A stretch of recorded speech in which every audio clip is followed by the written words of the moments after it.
So, Bob, we're not going to wait 3 months between episodes in which you are with me. So let's answer some patron emails. What do you say? Yeah, I say yeah. Patron Kindle from Salt Lake City, Utah. She says, and by the way, I'm pretty sure we have not answered. I read this email earlier today. Yeah. And wondered if we had already answered it. So if we already answered it, which has happened before, by the way, I don't know what to say. Are we consistent in our answers? Well, guess we'll find out. Oh, okay. All right. The email from Kindle. Recently, while on my husband's Instagram on his phone, not in a snoopy way, I saw he had liked this girl's photo. Does this ring a bell at all to you? No, not yet. Okay. I saw that he had liked this girl's photo and also reacted a flame emoji to one of her photos, and I felt so hurt. Just chiming in here. You are a Luddite. Do you know what Instagram is? Yeah, that's the picture one, right? It is. And do you know what this is referring to, this liking a girl's photo, flame emoji, that kind of thing? What's a flame emoji? So it's an emoji, it's a flame, but it's a way of communicating that you look hot. Oh, right? wow. Well, And right. the way that this sounds is that there are Instagram accounts, people who will post sexy photos or attractive photos. Like when I look at Instagram, I'm looking at people that I follow, like NPR and astronomers and my nieces and stuff. It's just that. But some people, they go on Instagram and it's more just like perusing the internet, and they will come across certain accounts and then they will start perusing those accounts for various reasons. Part of it is literally for mild pornography. I mean, I don't think on Instagram you can have full-on pornography, but there's, I guess, what you would just call like a sexy photo kind of Instagram. And it's a well-known phenomenon that you will have people that will be in a relationship, in a committed relationship, and yet they are liking and interacting with these influencers. Oh. The influencers have potentially millions of people liking their photos, so it's not a two-way street. Yeah. It's a parasocial relationship. But as a partner, if you have a partner that does this, there's this question, because he's just liking something online. Is that cheating? Is it not? What's going on here? It hurts Kindle, but I wonder sometimes if people sufficiently talk about what is okay and what is not okay, what would hurt and what would not hurt. Because it's possible that for her husband, if she liked some sexy dude's 8-pack, he would not mind, because he'd say, well, you like his 8-pack. What are you going to do? So it's hard to say. Having said that, people typically will be able to intuit that in all likelihood, my partner is not going to be enthusiastic about this, and yet they will do it anyway. Oh, yeah, sure. Going on. I confronted him about it because I was so taken aback. I've never once thought I could trust him on social media.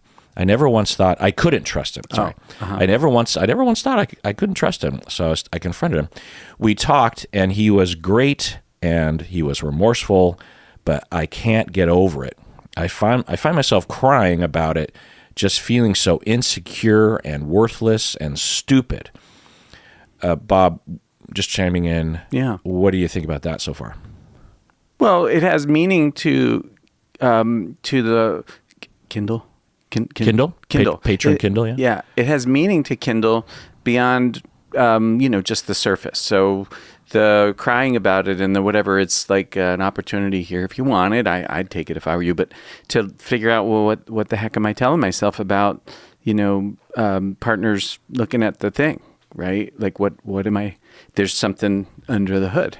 So you just have to. You just have to learn what it is, so that you can actually get relief from, whatever it is, because it might be a distortion. It could be an unuseful belief that, somehow you're holding on to whatever. And, certainly the world isn't a great place for women. It tells women, it sort of reduces women to boobs and butts and, whatever. And so, the world is a cruel place when it comes to, so, maybe it's linked to that, those stupid social messages that, we pass around. So I don't know. Yeah. But there's something going on, obviously, that's more than just what's on the surface. Yeah. Either society related, as you're alluding to, or something specific to Kendall's history, either with the husband or with her previous relationships or with her childhood or something. Yeah, something up. It's totally normal and expected to cry, to feel insecure, to have a bout of worthlessness or feeling less worth, to feeling, as you say, a little stupid. That's all normal. It's just because it's hard. It can really hurt, and it's jarring, and it depends on. I'd be curious what the husband truly, what his intentions were, because if he thought that she wouldn't mind, then that's one version of the story. Another is that he absolutely knew that it would hurt her, and he was doing it anyway. And there's another version of the story, another angle of what the frequency was. If he had just done it once, which isn't likely, then there's that. Or is this the tip of the iceberg? It's just hard to know. And what was his response? Did he fully disclose? He's like, yeah, actually, I've kind of been doing this, and I have a problem, or I have an issue, or I don't know, or I've always done this and I'm a little or whatever, or I don't understand, what's the big deal. I don't know what his response was. She said he was good about it. He was remorseful or something. Yeah.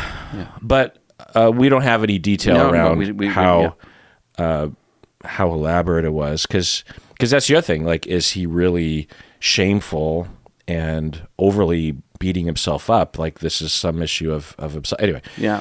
Hey, I bet $10 that when she's crying about it, she's doing it alone, that she's not involving him in her pain. And that is a mistake. Like just if you're hurt by the thing, I'm not saying that you should be or you shouldn't be. I don't have any judgment about that. The clear fact is that you are hurt. And if you're going through that alone, like, why have a partner if you're just going to do it alone, right? So, and the thing about these sorts of things is if it hits the level of betrayal or whatever, they never go away entirely. I'm not saying that that's the case for these folks. I don't know, but it's possible that this shit just going to recycle every now and again. And what couples do when that stuff happens really makes a huge difference. Do we pull together? Do we pull apart? Do I keep it to myself? Does my partner get all belligerent and defensive, like, you're never going to let me live it down, or something like that? Or do we just recognize that, now this is part of the tapestry of our relationship, and so we have to face it when it comes up, and it's no big deal. It could be 3 months of hell, or it could be about 3 minutes of...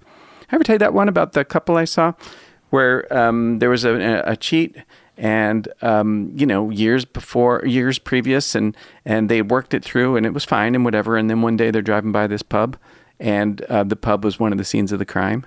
Right, so they're driving down the street, and the vibe in the car, they're on their way to grocery shop, their vibe in the car just starts shifting, and the one that cheated says, "Is it happening?" And the other one's like, "Yeah." And so the one that cheated says, "Well, tell me, what's going on?" And the one that got cheated on says, "Fuck you. You fucking hurt. I can't fucking believe you did that to me. I can't fucking believe it." And the other one just said, "You're right. There's no excuse. I'm not making an excuse, and I'm really sorry, and it's okay that you're furious at me. It's totally cool." Right? And so they, this grumbly 3 minutes, and then it was done, because neither one of them fought it, so they just went grocery shopping. How did they get there?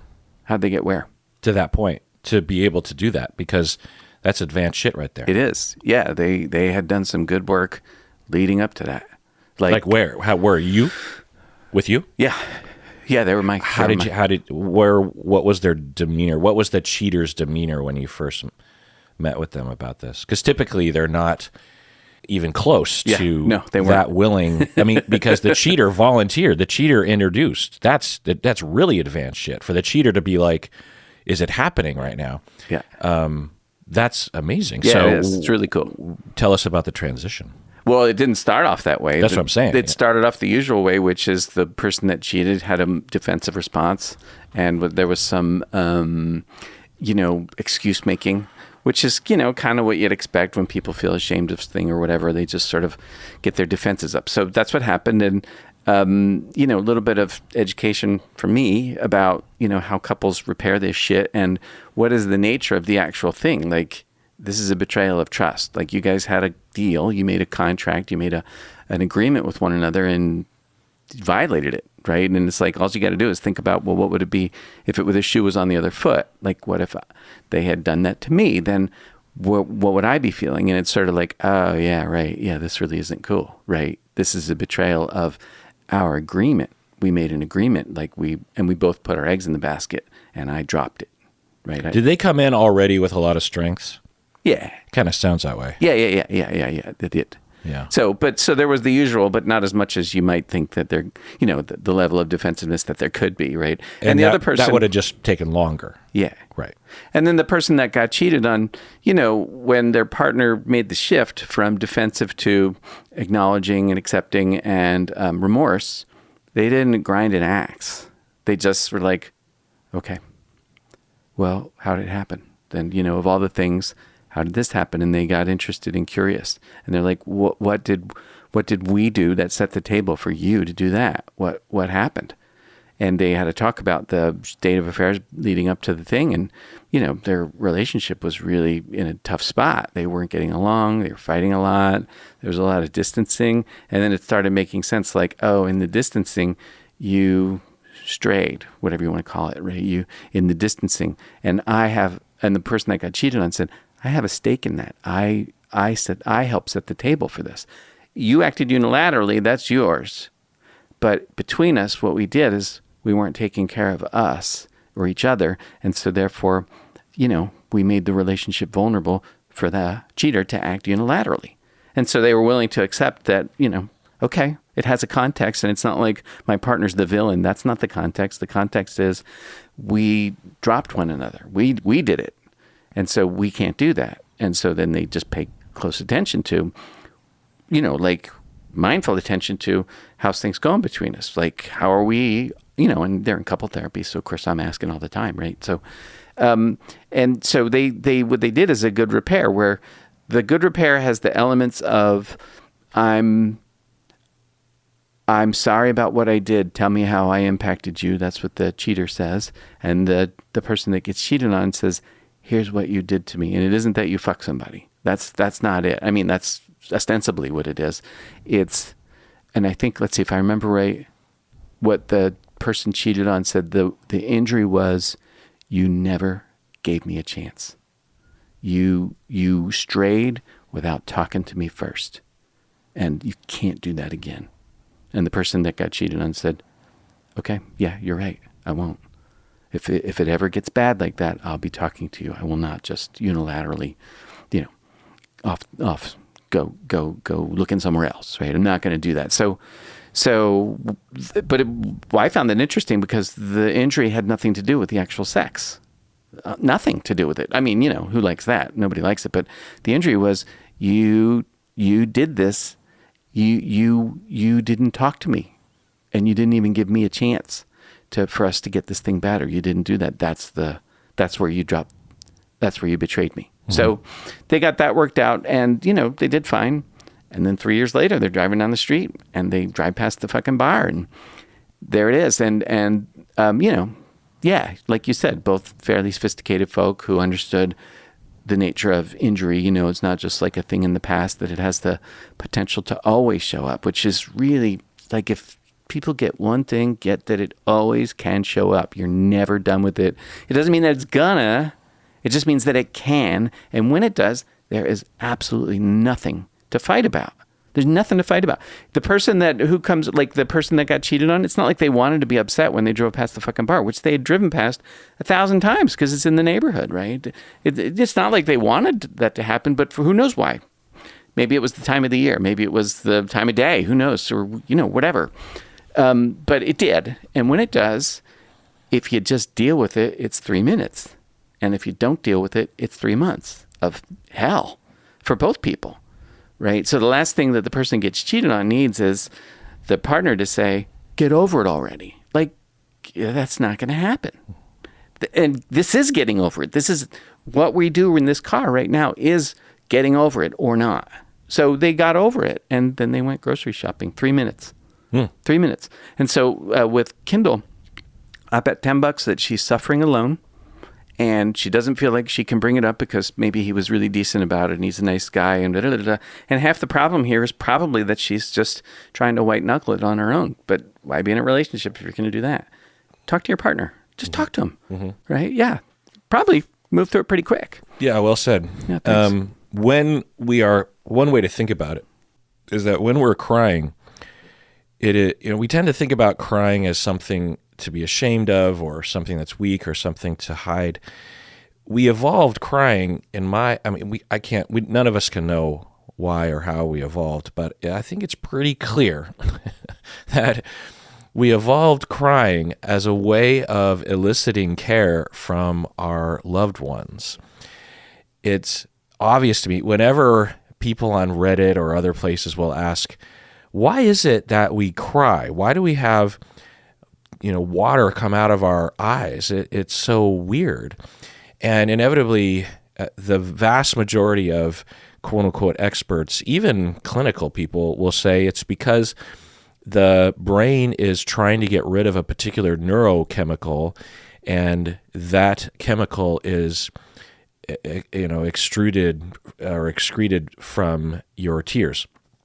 And I find that to just be the most individualistic American answer, and so mechanical and so medical and so fucking stupid. There are so many other ways to rid yourself of something that you're out of balance with. Most notably, urine.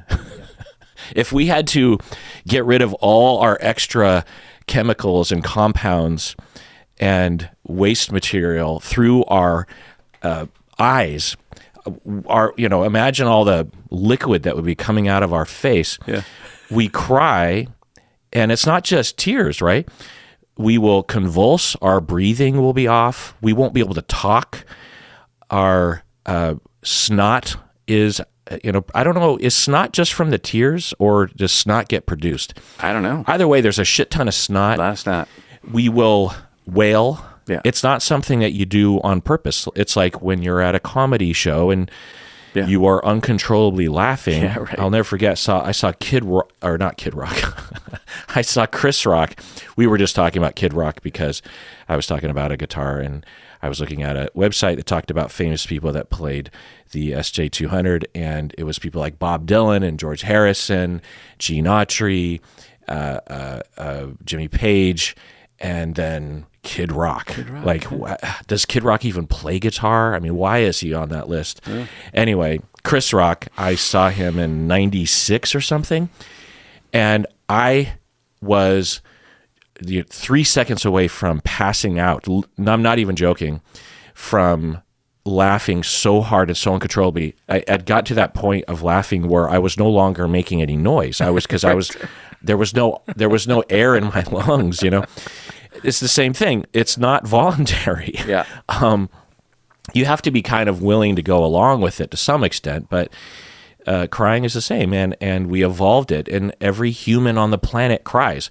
Why is that? Well, because we needed a way to signal to others that we are in need, that we are sad or hurt or rejected or worried, and just think about how obvious it is when people are crying. It's the one emotion, if you think about it, where there's no mistaking it. You can be angry and not really show it. You can be happy and content and not really show it.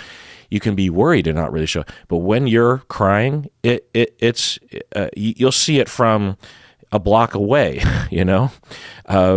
and children come out of the womb crying right away because they're already tired and scared and in need of things. And so, you're crying, Kindle, not to be by yourself. You're crying because you want him to take care of you and know the impact that this had on you. So as Bob is saying, cry with him. And it sounds like he's potentially up for it, given his initial response. But that's the repair. And all the questions that you have can really only be answered. So getting to the rest of your email, I look back at all the memories and think how dumb I am for thinking that he was 100% into me.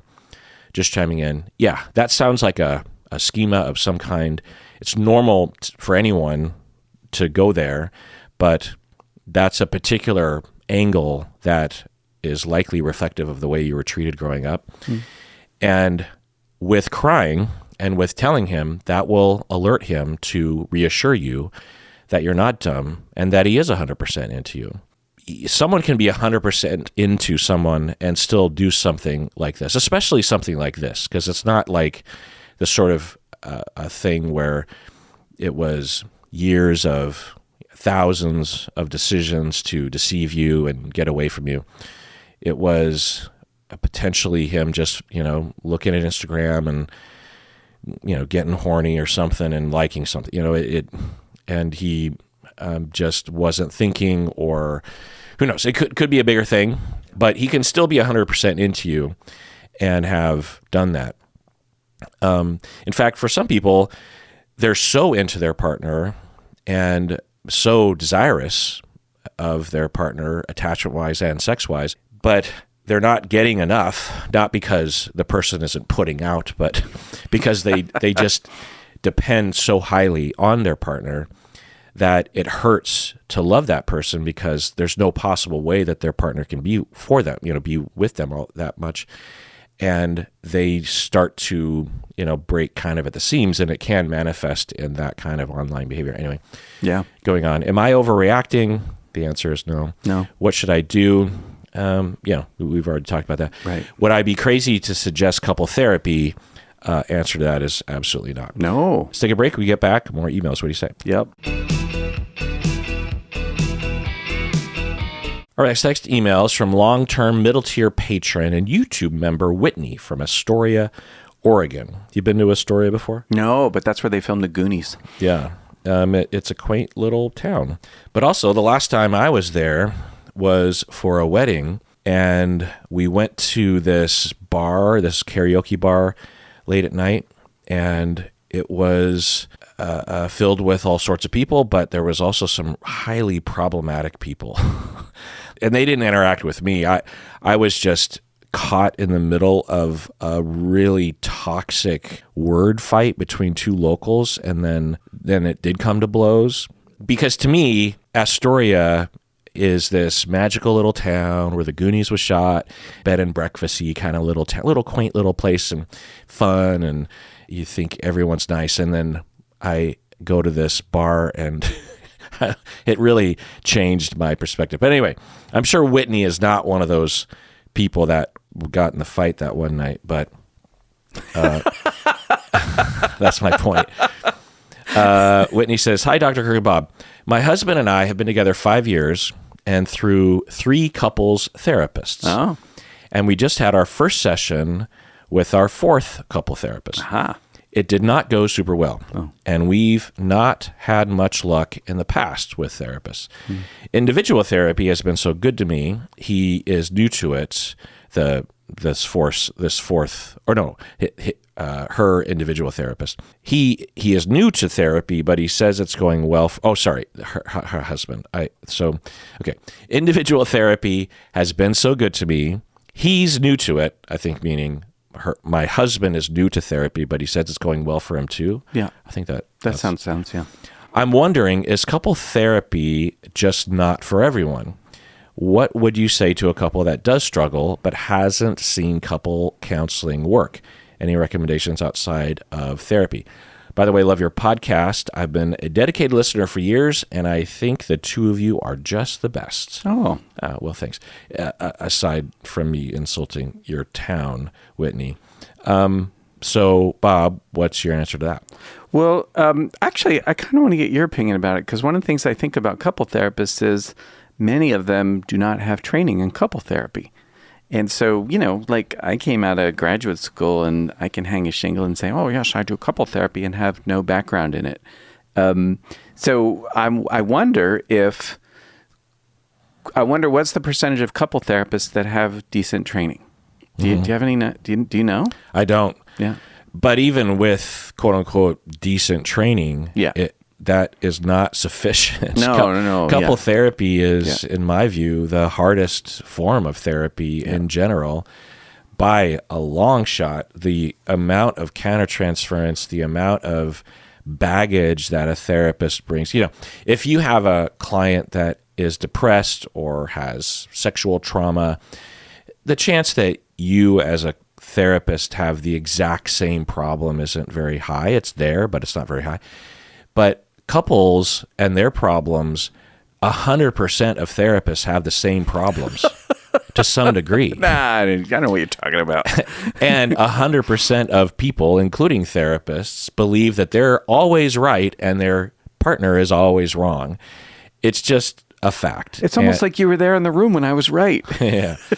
And so the triggering and the bias and the distortions and the confusion and the triangulation and the undifferentiation and the fusion and the projective identification and the transference and the countertransference, it's infinitely more difficult to navigate, and it takes an extremely robust system of training and supervision and consultation and wisdom and striving to break through the other side and become good enough so that you are not bothering people like Whitney in Astoria when the couple comes in. So, I like how you put that. So it's hard. I don't know. So the question is couple therapy just not for everyone? No, I can't imagine. I've never thought. Well, I've thought it under extreme circumstances, kind of like if a couple was extremely, contentious and defiant to each other and defensive and harmful. I guess, abusive is in this category, but I'm thinking more generally just like volatile.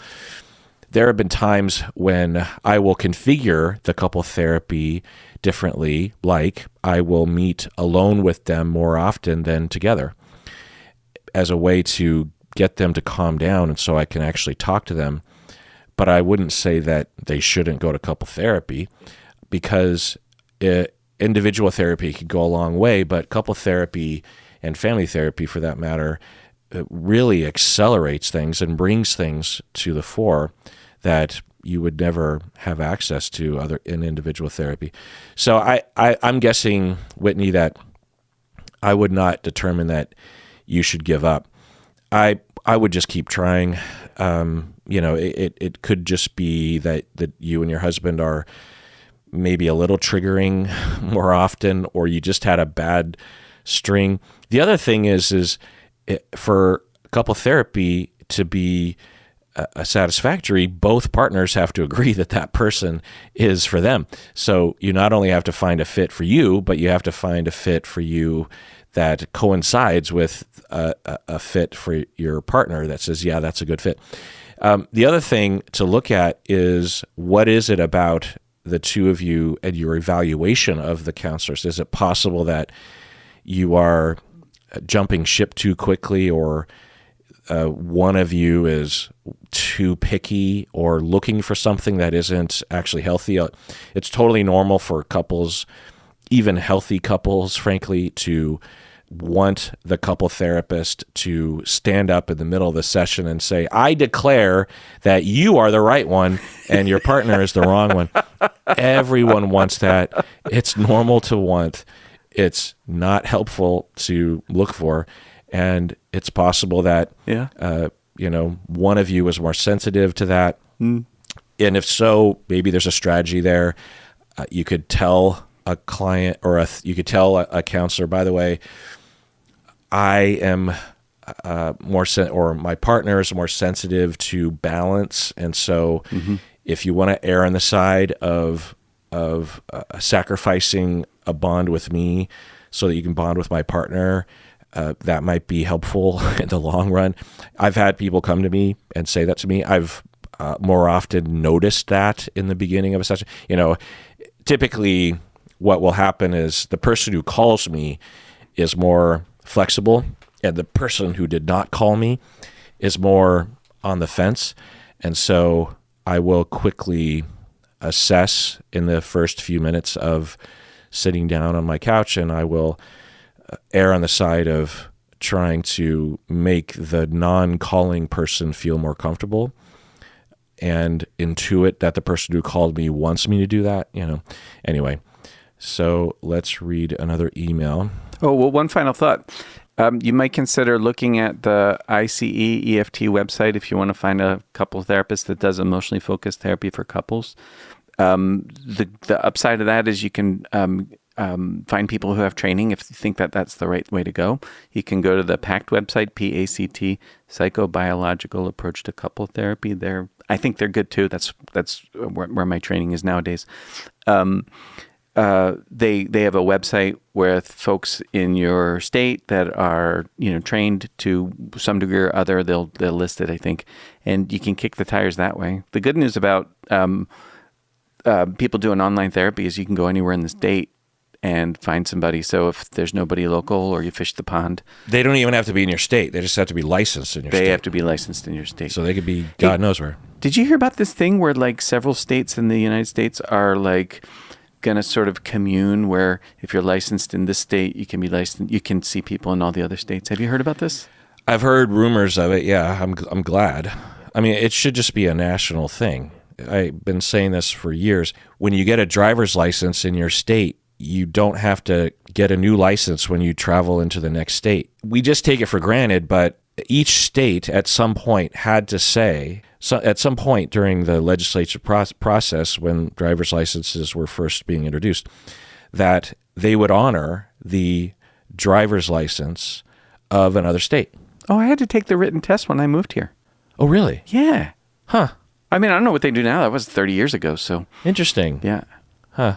But not the driver's test. No, I didn't have to take driver's test. So if you hadn't passed well, it's because you got a Washington driver's license. Yeah. Yeah. When it comes to the licensing process and the ethics of our professions, even really across professions in a lot of ways, as long as we're in the psychotherapy realm, it's basically all the same. All right. Annual highest tier patron, Jocelyn, good old Jocelyn.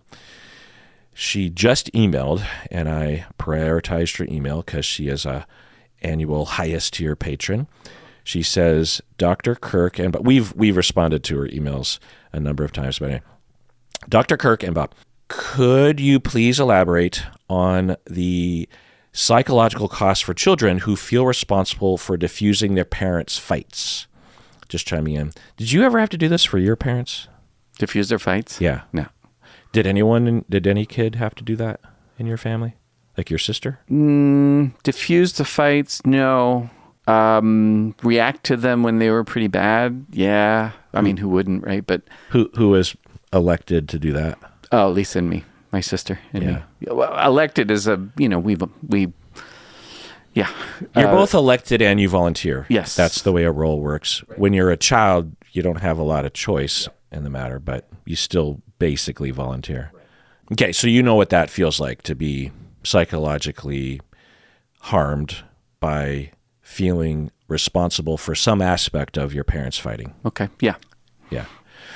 My spouse's family system designated him the diffuser. That's the role that he had from about age 10 to 20. His parents could not reliably regulate their own emotions and had explosive fights. So he would physically stand between them when they fought and calm them down. Chiming in here, wow. 10-year-old, holy cow. I mean, Jesus Christ. I mean, every parent has had that moment where they are having a firm discussion with their partner and they forget or don't notice or don't value that the child is noticing. And then the child will alert somehow, like, Daddy, stop yelling at Mommy, or Mommy, like, stop it, you're so stubborn again.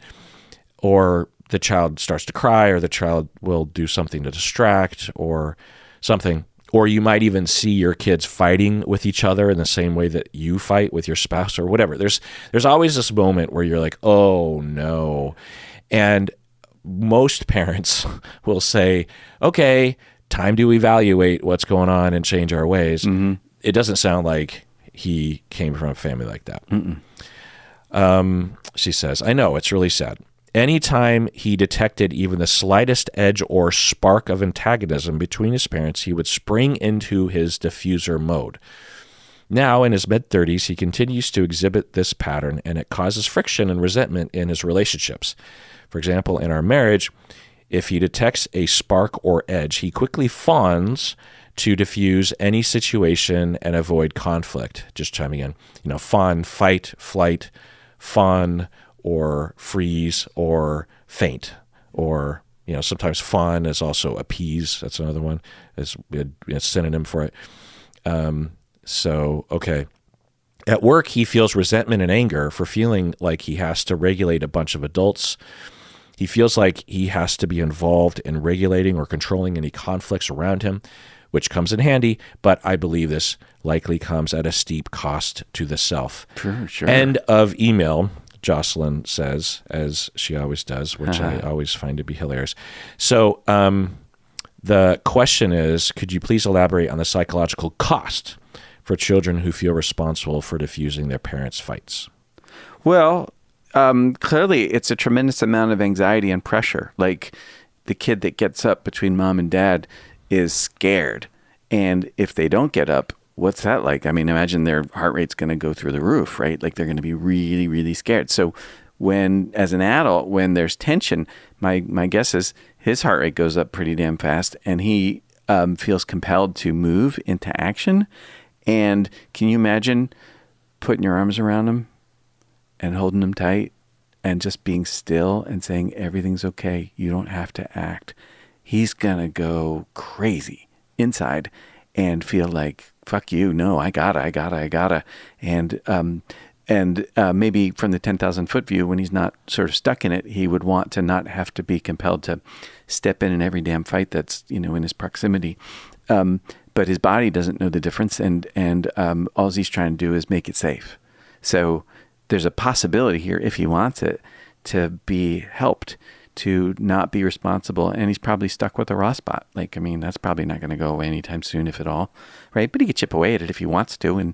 And maybe that would be peaceable for him, like to not have to intervene when people at work, or say even between you and him, where like he gets to be safe even if you're pissed off or upset with him, even that he still gets to be safe and he doesn't have to do nothing because there ain't nothing wrong, right? Like, why the hell would his brain think that this isn't dangerous when he's got 10 years of that shit? Woof. Yeah. I've worked on this with a lot of people. It comes up a lot in individual and couple therapy. A lot of people have some version of this, whether it comes from this specifically of standing literally in between your parents as they fight, or you had a history, early childhood, where you had a volatile parent who would seemingly randomly reject you because of them just being in a bad mood or angry or put off by something. And it creates this association with other people having unregulated emotions, and specifically anger. So there's a lot of roads to this feeling, and it's very complicated, because when I have worked with people on this, like if I were to work with your partner, is it your husband? Is that spouses? Yeah, Jocelyn. If I was to work with him, my guess is that it would involve a lot of time and effort and corrective experiences and awareness, and also defensiveness from him, because the central awarenesses that have to be repeated over and over again to him and from him inside of his head is, it's not a threat when other people have an emotion. I am not in danger. It is not a threat if Jocelyn is angry. It is not a threat if two people are angry at each other at work. I'm not in danger. I will get so much defensiveness from clients around this idea. Oh, yeah, because to them, it feels very threatening. And they will have very adult ways of justifying that their alertness to it and their hypervigilance and their management of it and their reaction to it is justified because it's been a lifetime. So you're not only fighting against the trauma, but you're also fighting against the client themselves. It's hard to convince them, and they'll have elaborate systems of justifying it to themselves. They'll just be like, no, you weren't there, or you don't understand. Like, if this falls apart, it impacts me, and therefore I need to get involved because this is, that's the other thing is that, by the time they're an adult, it'll manifest as anger. They'll be pissed off, rageful even, that other people are being stupid and ruining the situation, either at them or at each other. And they'll be extremely judgmental, as they should be towards their parents growing up.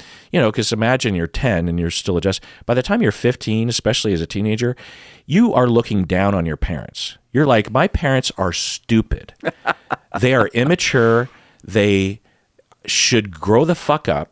And so when you're 35 and you see two people fighting at work, or you see your wife getting angry, because that's the other thing, like, if you have this tendency, in all likelihood, you might actually match up with people with volatile emotions, or at least willingness to display emotion or something. And so I wouldn't be surprised, Jocelyn, if you might have bouts of venting about being upset at a driver or a waiter or a politician or a neighbor or a family member or something.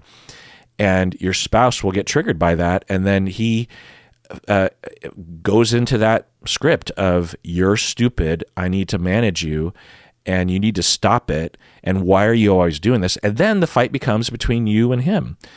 And then it is a danger, because now you are thinking about, I don't want to be around you right now. How come this is happening? It can be controlling. It's in the category of codependency, by the way. You can listen to that deep dive.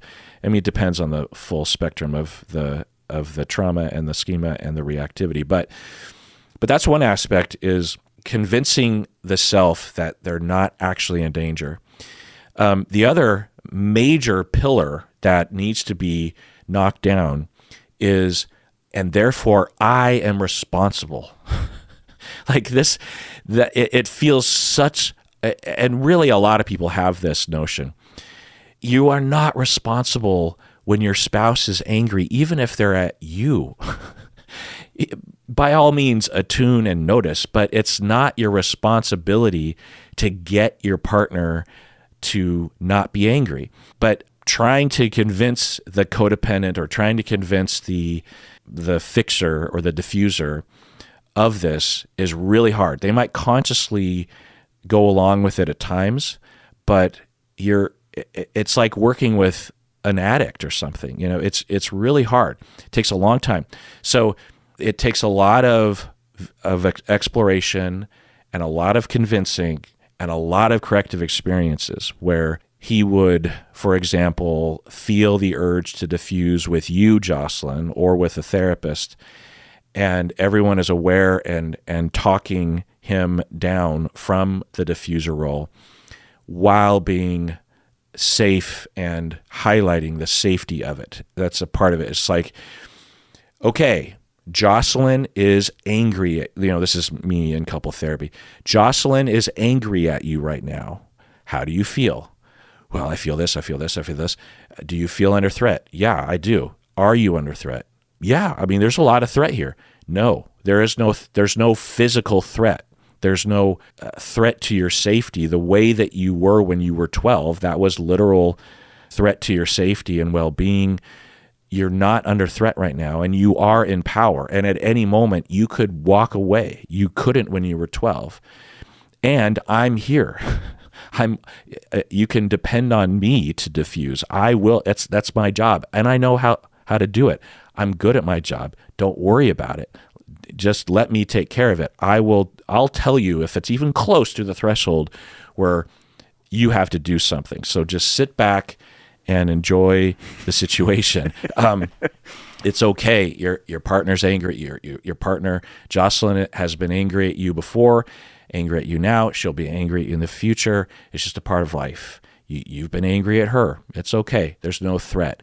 Even if it was the worst case scenario is that you break up, you'll survive. That probably won't happen because she's just pissed at you because you've been a little distant lately or something. It's not a grand threat.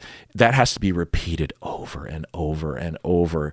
Awareness, fighting against that part of themselves, getting them to fight against that part of themselves, having the corrective experiences, fighting, awareness, fighting, corrective, fighting. It's hard fucking work, man. And it sounds easy because you're just like, well, you don't have to be a diffuser anymore. You're okay. Well, it's not that easy. Fighting against someone's schemas it's hard work. As a therapist, you got to get down in the mud and you got to endure it and you got to slog through it and you got to believe and you got to tell them that you believe in them and you have to tolerate their initial defensiveness over the first few years. You have to be able to live with that and say, well, they're not there yet. They still believe that there's a rational threat, even though there isn't. Like for you, Bob, you've had a lot of that therapy of you're not the diffuser, but you're the butler, and that's also hyper. That's also a threat-based, danger-based reactivity, right? And you've had a lot of therapy. You've had a lot of convincing of yourself, and a lot of corrective experiences. But in the moment when you're with Colleen and she's giving a signal, or she literally is angry at you for something, like it throws you into that mode, right? Yeah, it does. Yeah. And it's not just like a mode of like, ooh, I need to help. It's also hurt and angry. Yeah. It's not just a mode of trying to please other people. It's not just being a butler. It's a rageful butler. It's a suppressed rage. It's complicated, right? It's not just like, okay, butler mode, I'm just going to please everyone. It's all happy. Oh, no. Yeah. It's hurt. It's resentful. It's angry. I'm going to be a butler, God fucking damn it, because that's what they're forcing me to do. That's well said. It's very wrapped up in a lot of anger and rage that should have been allowed to express itself when one was younger, but is not fitting to the moment, but has to be talked about is the thing, and has to be let out, has to be processed. You can't just tell yourself even for you, Bob, you can't say, I'm not going to have rage about that anymore. Yeah, sure. I'm not going to be resentful. Yeah, sure. Plus, over time, dynamics can build up where you have legitimate reasons to be angry, because the projective identification is so effective that one can literally recreate these scenarios where you are being put upon and you are being harmed. You are being put in a place of feeling responsible. People might even look to you to be like, hey, Bob, you're supposed to be doing this. This is your job. You're good at diffusing and fixing things. How come you're not doing it? And then you feel like, oh, even when I try to break free of it, I'm still being pigeonholed into this role. Right. No wonder that I'm, but so it's a lot of sifting through things. Yeah. Yeah. All right, let's take a break. When we get back, we have an interesting email about alcoholism. Let's read that. What do you say? Right on. All right, we're back from the break. I thought we would do an OPP. It's been a while. Yeah. And I'm doing a new system in which I am going to mainly, at least for a while, give a shout out to those patrons who are middle tier and up, because I think it'll go faster. So I'll eventually come back around and name everybody, but I just wanted to kind of thank those people that are middle tier and up. Anyway, so these people, where we left off was 2022. We had gone all the way from 2015 patrons, 2016, 17, 18, 19, 20, and 21. So now we're at 22. So these people became patrons in the beginning of 2022. Wow. Annual middle tier patrons. We have Andreas from Germany. from Schmitten, Germany. Evan from Cambridge, Mass. Francis from Greenwood, Indiana. Gabriella from Las Vegas, Nevada. Jim from Shoreline, Washington, just north of. Well, are you in Shoreline? Not quite. You're like blocks. Blocks from Shoreline. Yeah, like 3 blocks from Shoreline. Yeah. Cameron from Sevierville, Tennessee. Sevierville. It's probably like Severville, like Louisville. Yeah. Sevierville. Laura from Kennesaw, Georgia. Scarlett from Atlanta, Georgia. Pacheco and Overthinker Guru, all annual middle tier patrons from the beginning of 2022. Thank you so much for becoming a patron and staying a patron all this time, and also being a middle tier patron. That's really fantastic. Okay, so this email, anonymous alcoholic annual middle tier patron. So that's how she wanted to be referred to.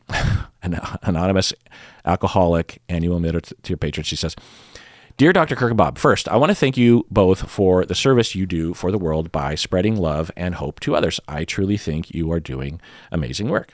Well, thanks, anonymous annual middle tier patron. My drinking started during therapy, when I started to drink to help me sleep after we started digging into my trauma history that I had buried deep 20 years ago. Any thoughts on this so far, Bob? Well, I feel sad. Their therapy made them, it brought it to the surface, and they started suffering in a new and acute way. Yeah. Yeah. This has at least a red flag of therapy going too fast and the trauma being too distressing. I mean, by definition, there wasn't enough safeguards in place. If you needed to self-medicate after therapy, the trauma was too fast and too intense. I don't know if that's the therapist's fault or if it's just circumstantial or something, but that's what I hear. Going on. The drinking then began to progress from there. I kept it from my therapist because I didn't think it was a problem at first. It was mostly closet drinking, and I was able to hide it for the most part. I have a high-paying, stressful corporate job, and when my drinking started to bleed into my work, I was worried. I am an extreme rule follower and people pleaser. I finally told my therapist, and with his help, I admitted myself to intensive outpatient treatment to fix the problem. So just chiming in here, what is intensive outpatient usually involved? It's usually like 3-4 days a week, groups that are usually group, I think, usually a couple, 3 hours a night. So it's it's intensive, because everybody's doing whatever they do, holding down their day job and then going to alcohol treatment 3-4 nights a week. It's a lot. Yeah. People will call it rehab, which is interesting because no one calls it rehab in our business, but the general public calls it rehab. And it's outpatient, meaning that you're not sleeping there, but it's intensive in that it's not just 1 day a week.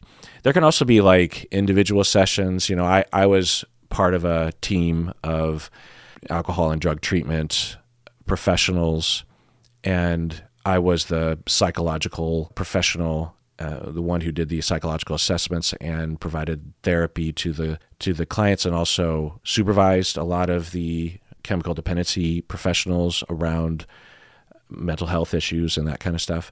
So there can be a lot of things, but yeah, typically at baseline, there are 3 1.5 to 2 hour meetings in the evening per week, plus typically a required 2 AA or NA meetings a week, so that most days are covered in terms of rededication to sobriety. And typically these, intensive outpatients, they just have like a rolling set of modules that they go through, they have 52 modules that they just rotate through, and wherever you just happen to join the group, then that's where you start, so modules of like how you notice triggers, how you will organize your life around sobriety, how you will, talk to people and disclose, hey, I'm recovering, and, other mental health things. Anyway, going on.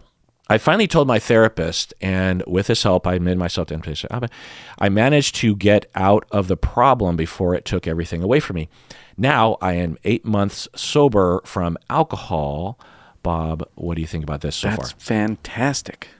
Good for you. Obviously, you're working hard. Yeah. Well done. I have some questions. Number one, I know that alcoholism runs in families and it is considered a disease. Can you explain why it is considered a disease? Oh, no. I don't know why they call it a disease. Oh, really? Yeah. Oh, well, some of this that I'll get into, I'm guessing you know, at least in the back of your mind, you've heard before. So there's a lot to talk about. There's a lot of history. There are a lot of figures. There's a lot of philosophy, but I'm going to try to, within a medium amount of time, summarize this. And apparently, Bob, this will be review for you. So let me ask you, Bob, in the 1600s or 1700s, or even the early 1900s, if someone suffered from drinking alcohol every day and it was affecting their life negatively, how would society or even clinicians diagnose the problem? How would they conceptualize the problem? What's the cause of the problem? They'd say you had a weak character and, you were doing it to yourself. And obviously, this is something to do with your personality, not your personality, but because you're a drunkard, you're a weak dude. Right. Yeah. Or even there's something wrong with your soul spiritually, right, if that was the angle that people were thinking, you're letting the devil get away with things or whatever.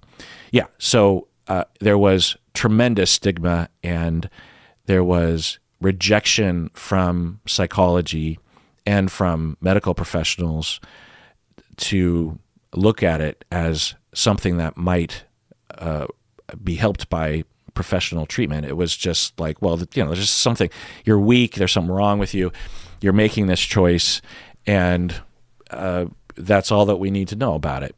And you'll always be this way, and that's that. Yeah, it's a character problem. Yeah. So there are lots of twists and turns in history, and various different historians will point at different turning points, but generally speaking, the consensus is that starting in even as far back as the 1800s, maybe even further back, but particularly early to mid 1900s, some prominent figures in or related to medicine or psychology tried to reframe alcohol problems with away from that notion that there's something wrong with the person's character, and I don't know how they came to this notion, but they really wanted to push forward that it was, quote unquote, a disease instead. So, Bob, when you hear that, okay, alcoholism is not a problem with their character, but it's a disease, what do you think they mean by that? They mean that there's some force at work here that well, I think it's a failure in empathy. It's like we can dismiss the person as having a character problem, and instead maybe we could think, well, there's something actually going on with their bodies that makes them crave or seek alcohol, and maybe we don't fully understand it. Clearly true. And but it's to be understood so that we can help people, because this is not a problem of character. It's not a problem of weakness. It's not a problem of a soul. It's something going on with the biology of a human. Right. Yeah. That it's something that they inherited, and is usually what they will point to. They found that it did run in families. Now, with further evaluation of that finding, it's unclear how much of it is genetic and how much of it is because the individual that suffered from the addiction would in turn traumatize their children somehow, or at the very least model, right, how to deal with emotions.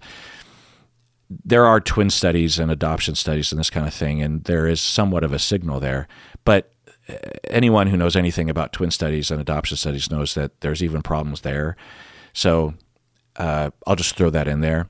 But in the in the beginning, everyone was convinced, and there's still a lot of people that are very, very convinced that this is a biological condition that you just are born with, and you're kind of doomed. And unless you have a robust system of recovery and sobriety and abstaining, then you will always have this problem from the day you're born until you die.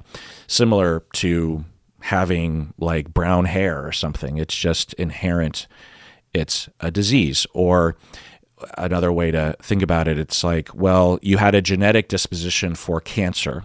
Your mom and your grandmas and your great-grandmas all died from breast cancer, and therefore it's understood that regardless of your lifestyle, you are at high risk of developing breast cancer. And if you did everything right within reason regarding prevention and you still got breast cancer, no one would blame you, right? They'd say, well, it's a genetic thing. It's a disease. It happens to people regardless of their lifestyle or their character or anything. That's the way alcoholism was being framed.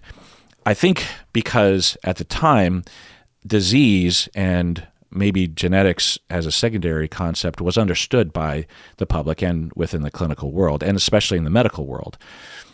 Whereas a more nuanced trauma-based understanding was not as easily understood or talked about.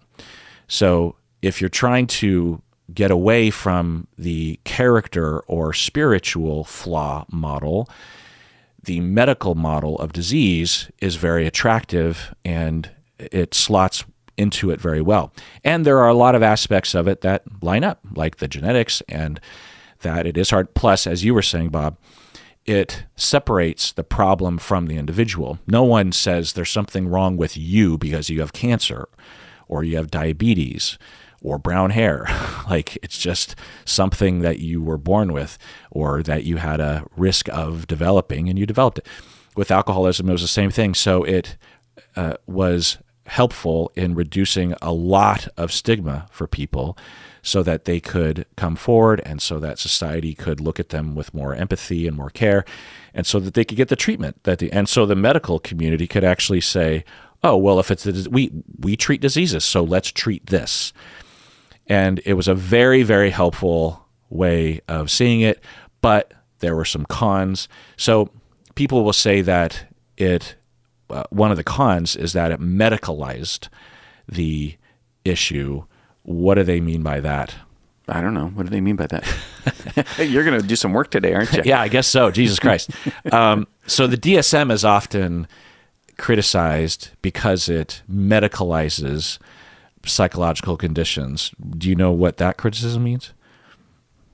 I probably do, but okay. Not off the top of my head. Well, you don't, I guess, hang around in these kind of boring academic philosophical circles like I do. So when it comes to the DSM, and it is a medical book because it is a psychiatry book, right? That it is trying to filter or look at very complex, what some would call philosophical, and there's a lot of different definitions of philosophical, but that originally psychology had two branches, like 150 years ago. William James, these people, it was the branch, and I guess you could say maybe a third branch of psychoanalysis, but there was a branch of the medicalized way of looking at psychology and the brain and all that kind of stuff and behavior. And then there was the psychoanalytic way, but then there was this philosophical way where people that listen to you and me talk, whether they know it or not, what they're listening to is more of the philosophical side. If you listen, dear listener, to other kinds of podcasts or YouTube channels where they talk about psychology, there's different emphasis that they will have. People will talk about the same issue, whether it's PTSD or borderline or anxiety or something or depression, and there are different things that will be emphasized, and there are different ways of looking at it, and there are different ways of thinking about how one would treat it, right? And if you get an extreme medicalized individual, someone who sees things in a very medical way, there's a certain way they look at it. It might not necessarily be biological based, because obviously that is a very medical thing, medications and that kind of stuff.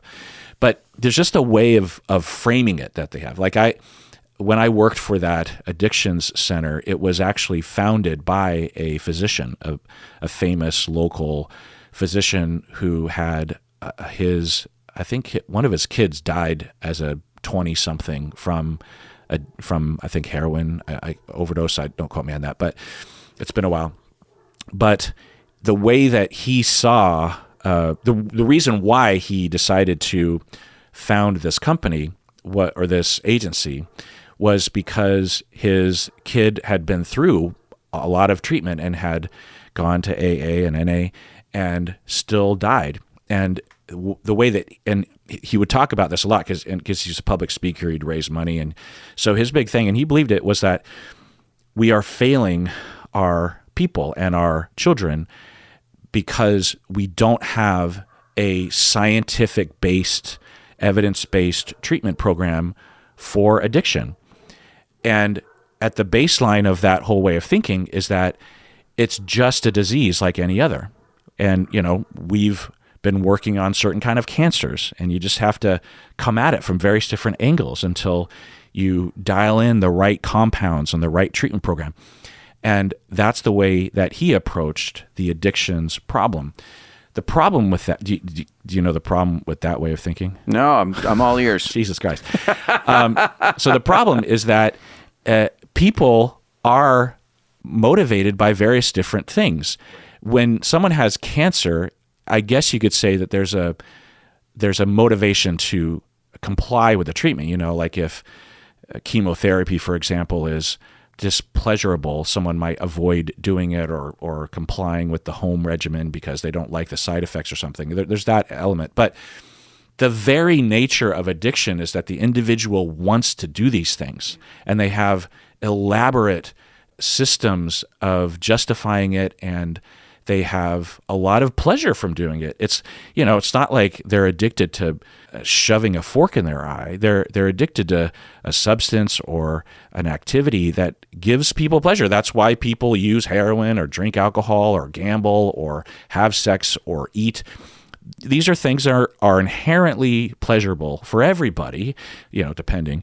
So to just treat it that way denies what, in my very ham-fisted way of describing it, the philosophical angle of the meaning of life and of human motivation and of what makes us tick, that you could never really reduce to a medical list of assessments and symptoms. You know what I mean? Like the very nature of humanity is at the core of addiction, and to ignore that is to ignore it. And these medical folks would get very frustrated because they would be looking for that treatment that would just dial it in just right. And I'm sitting on the sideline going, people have been trying to do this for longer than 100 years and failing because a big part of them doesn't want to quit.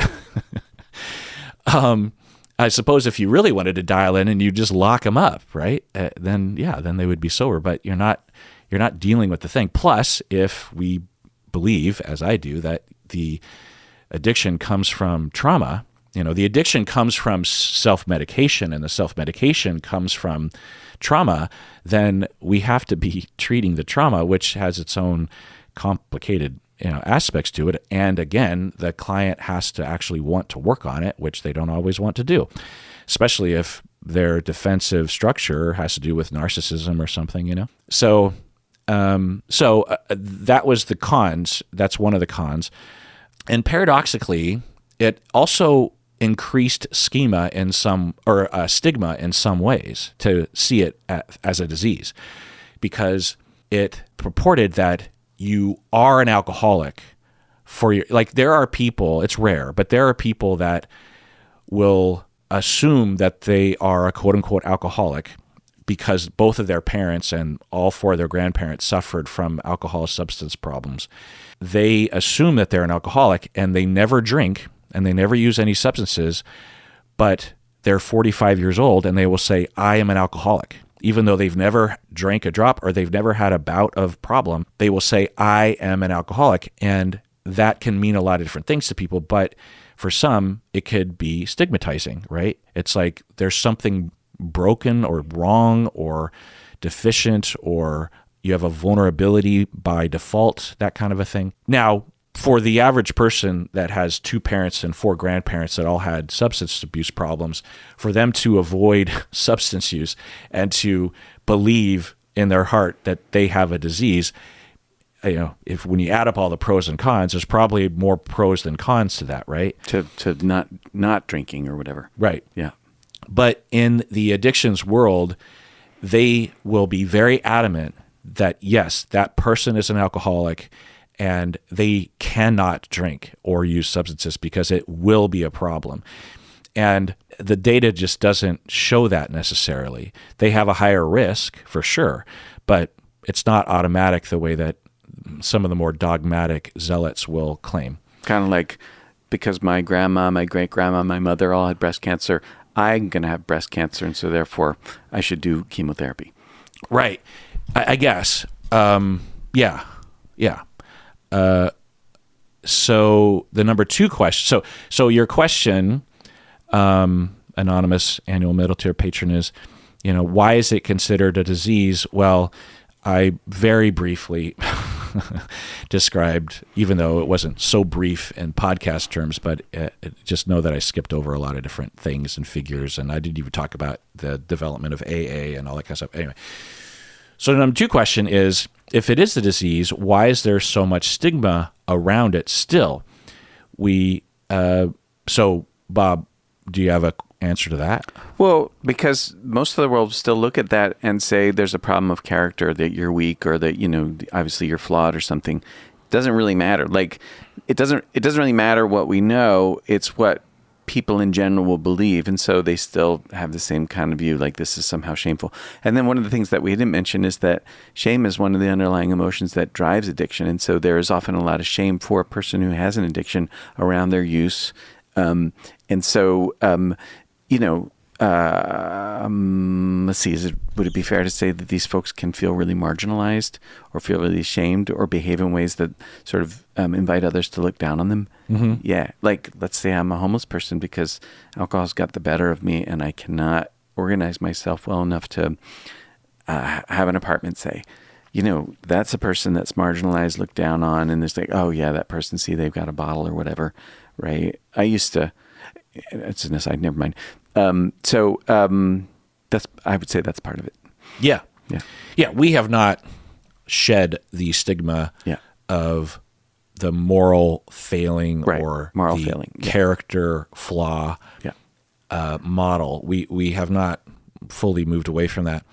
And also, as I said, even if we say that it's a disease, people will still look down. People will look down on people that have breast cancer as there's something wrong with them.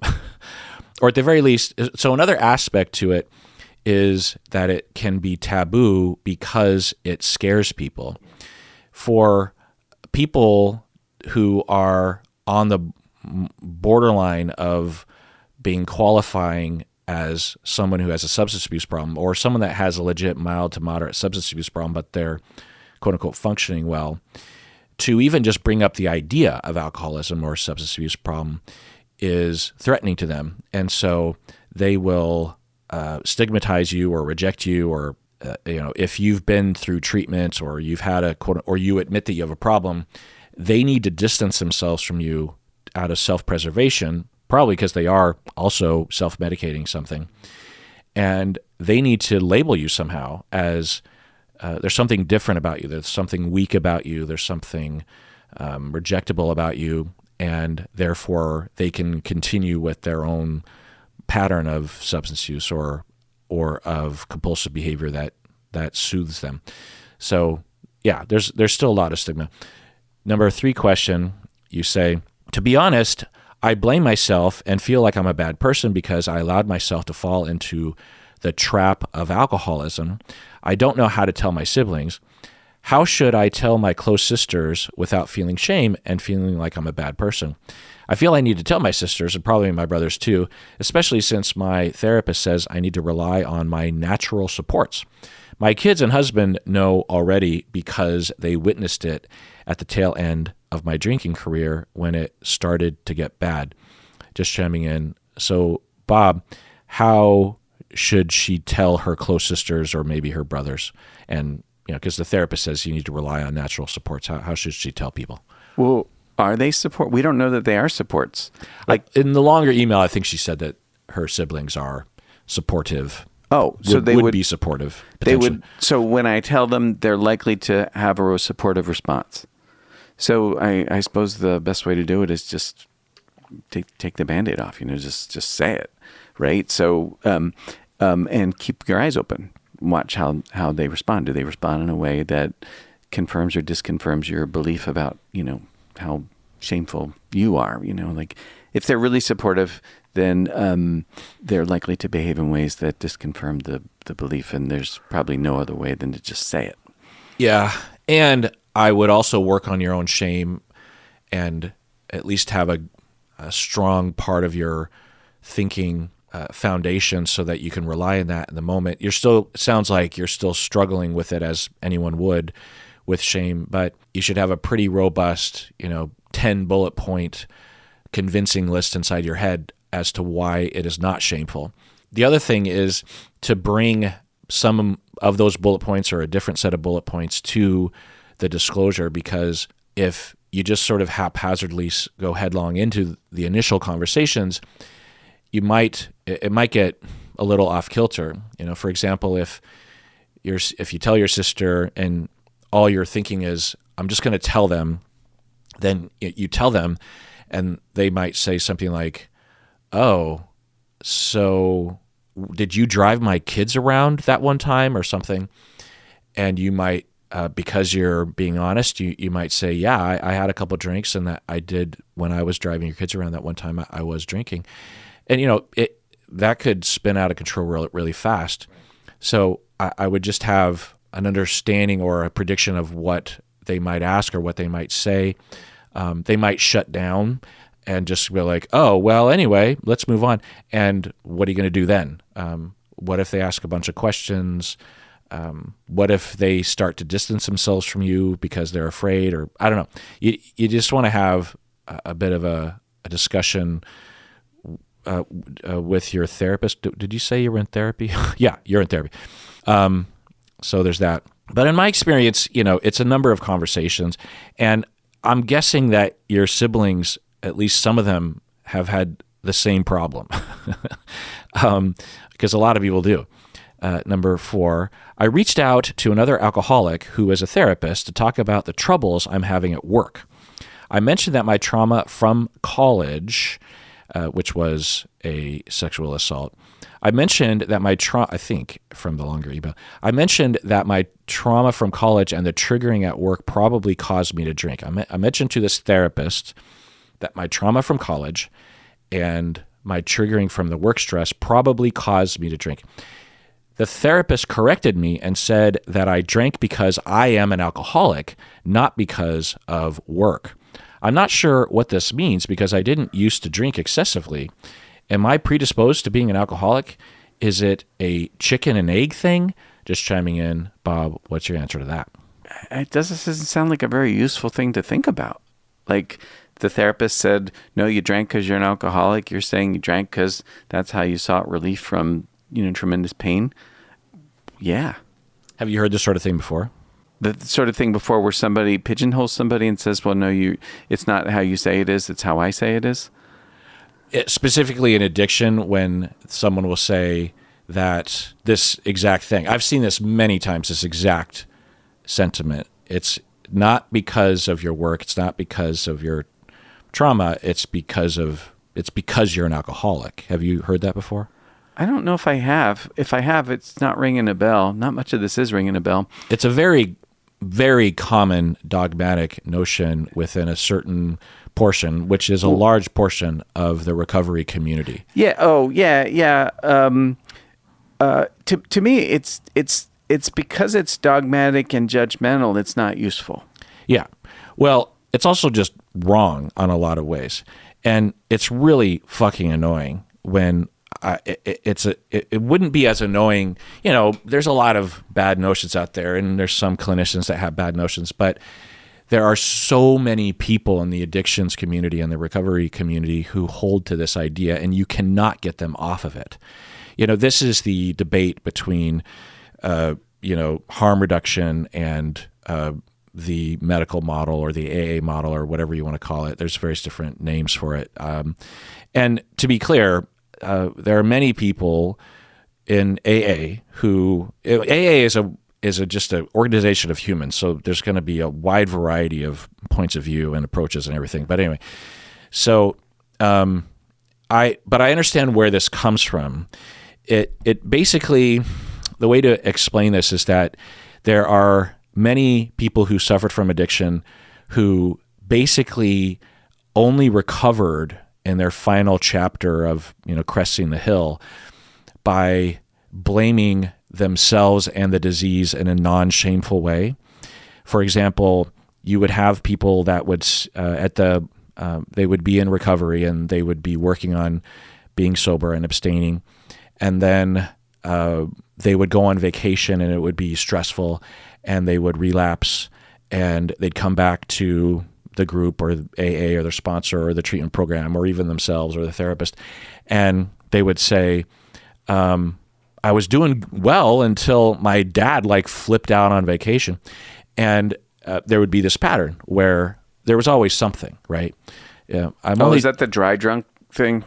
No, dry drunk is when you're actually not drinking at all. And that's when you engage in, well, I won't go down that road. But the point is that for people who are in the last, what I'm calling sort of the last chapter of holding on to use, the part of them that wants to use is basically looking for an excuse, and they'll either just wait for a stress to occur or they'll create it so that they can use, Like everyone has stressful days at work. Everyone has fights with their spouse occasionally. Everyone has a family member that flips out now and then.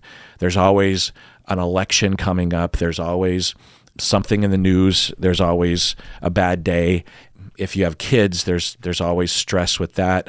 And so there's always a reason to drink. And so if you keep claiming that you're on board and you had no choice, and the only reason why you relapsed was because of this outside force, then it prevents the individual from getting over the hill, and they just keep relapsing and risk maybe even just falling into the addiction again, which is typically what happens, right? It's progressive. So that's a viable notion, but to within the community of the recovery community, it becomes dogma and applied without consideration of the context. The second part of this is that you will have treatment professionals or sponsors or friends or whatever that will be talking to someone in early recovery or mid-recovery, and their friend is saying this, like, oh, well, I only used because of stress at work, but once stress is gone, then I'll get sober again and everything will be fine. And as a support person, you can see through that, and you will be frustrated and hurt and worried about the person. You might have a lot of conversations with them, either ham-fistedly or otherwise, trying to convince them that their philosophy on this and their thoughts on it's not going to work for recovery. And so what the recovery community will do is that they'll have repetitive moments like this where they're trying to help people, and then maybe at first they're just like, well, maybe there's exceptions to the rule. But over time, they just, as a community, just get fed up and say, no, we're drawing the line, and it's just always not okay. You have to say that the reason why you drank is because you're an alcoholic. It's not because of an outside force. You have to stop blaming other things, because there's always other things. So they become really rigid, and they forget why they got there, and then they just hold to this notion and apply it, haphazardly, such that when, patron here says, I think the reason why I was drinking was because of my trauma and because of my stress at work. And then you have someone that says, no, that's not why you were drinking. You were drinking because you're an alcoholic. The patron, the way that she's talking about it, she's not making an excuse to drink. She's trying to conceptualize how she got there, such that at the very least, just some awareness, but also you would have a good understanding of what could cause it to happen again, right?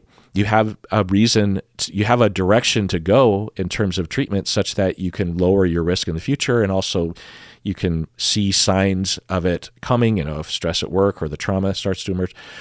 And it's absolutely found to be true that those things can, quote unquote, be causal in one developing a problem with substances or a compulsion and within triggers.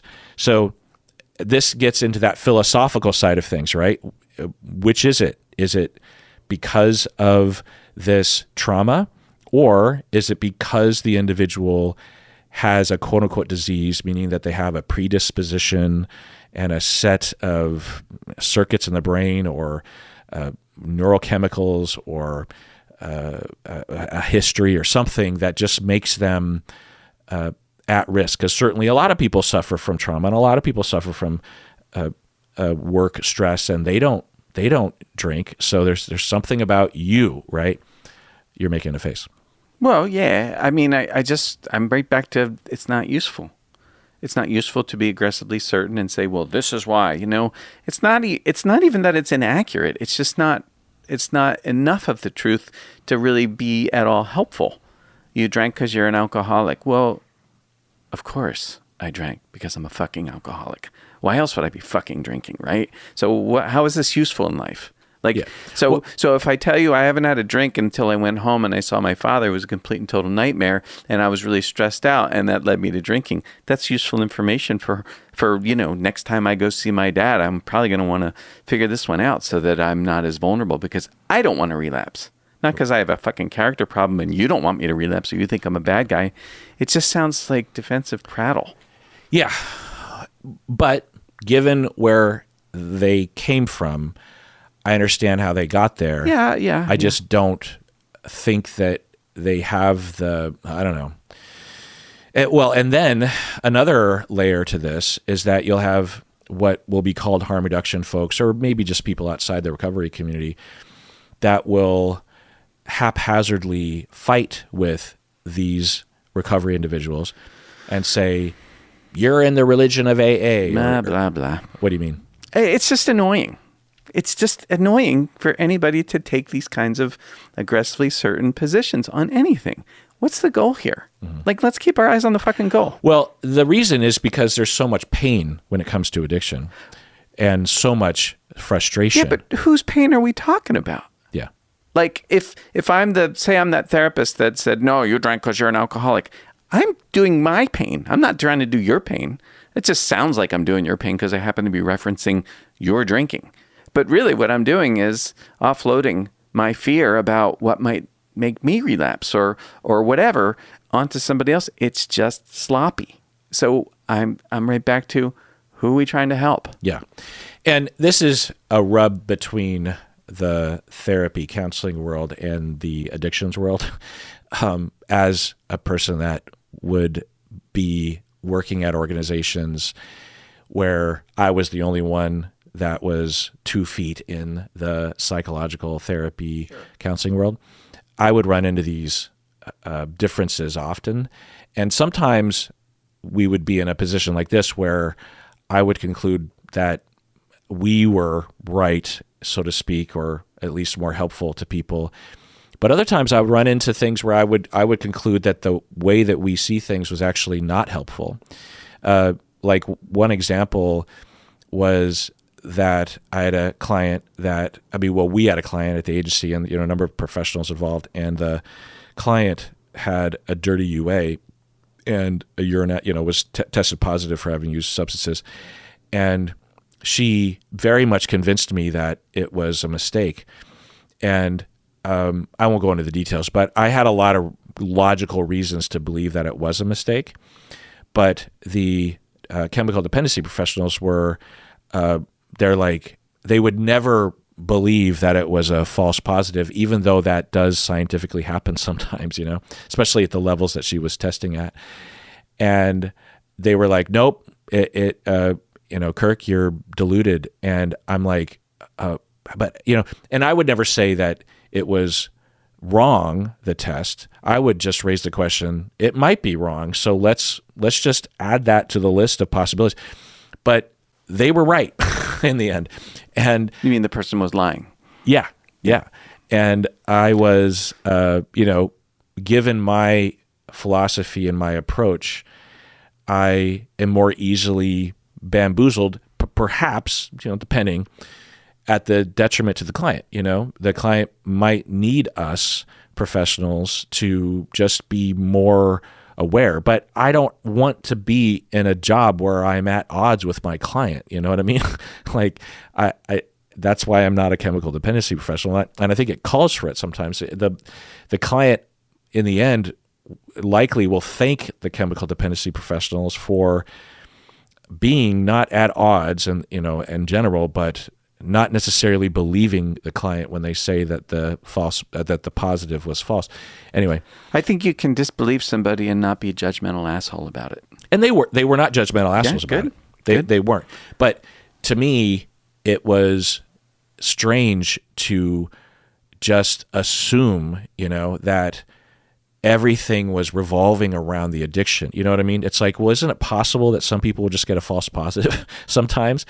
And to them, it's like, no, this person is an addict, and they're gonna addict all the time, and this is and they're lying, and we know it because addicts lie, and that's just what's gonna happen. But to the client, and I'm exaggerating the consultation. Yeah. They would never talk that way. They didn't, or at least not usually. Anyway, going on. Number 5, she says, I don't trust people. I was raised in a large family in a strict environment where we weren't allowed to express our feelings. I also experienced trauma in college for 3 years where I was groomed by my advisor and sexually abused. This lack of trust is causing me issues connecting with people in AA. What are some ways to get past this? Bob, what do you think? Well, I guess each of us should cultivate trust in relationships where let's see, how do I want to say this? Does being in AA, is that integral to sobriety? I mean, if it is, then how do you connect with people in AA? I don't know. Like, there's something about this I find really frustrating. What? Why? Dig deeper, because I sense it. How do I guess I don't understand the question. It's how do I connect with people in AA when I'm untrusting, or how do I find people in AA who are trustworthy? Like, I don't know. I don't understand the question. Like, are they saying... Well, what is frustrating about this whole email to you? Or the landscape of addictions? Oh, I don't know. Let's see. What's frustrating about this to me? I'm not sure. There's something about this that really bothers me. I don't know what it is exactly. I really detest aggressive certainty. So anybody saying that they have a corner in the truth market, I'm actually not a big believer in I have to trust my clients being accurate self-reporters. I think it is the nature of the human to do things that are self-serving. And that might mean that I lie. Okay, fine. Fuck it. I don't care. I don't care if people lie. It's okay. Right? I lie. I mean, you lie. I don't know if you're lying right now, but of course, I mean, that's just the nature of the humans. So I'm bugged by that. You drink because you're an alcoholic. Like I don't find that helpful. Yeah, I don't necessarily mean that it. Do you have a history with bumping up against stuff like that with recovery folks? No, I don't. I have very little of my career is spent with folks who have trouble with addiction. Is it that there's some history of bumping up against certainty among clinicians? Oh, yeah, some like some of that. I could imagine being disbelieving of somebody and then saying, kind of like rolling your eyes and folding your arms, saying, "Oh yeah, they're just fucking lying. Yeah, they're just fucking lying," and have like kind of condemning attitude, like a contemptuous attitude. But I actually don't see that it's not helpful. It's not useful. Yeah, people lie all the fucking time. Big fucking deal. Get over it, right? Like, don't believe them then, right? So fine.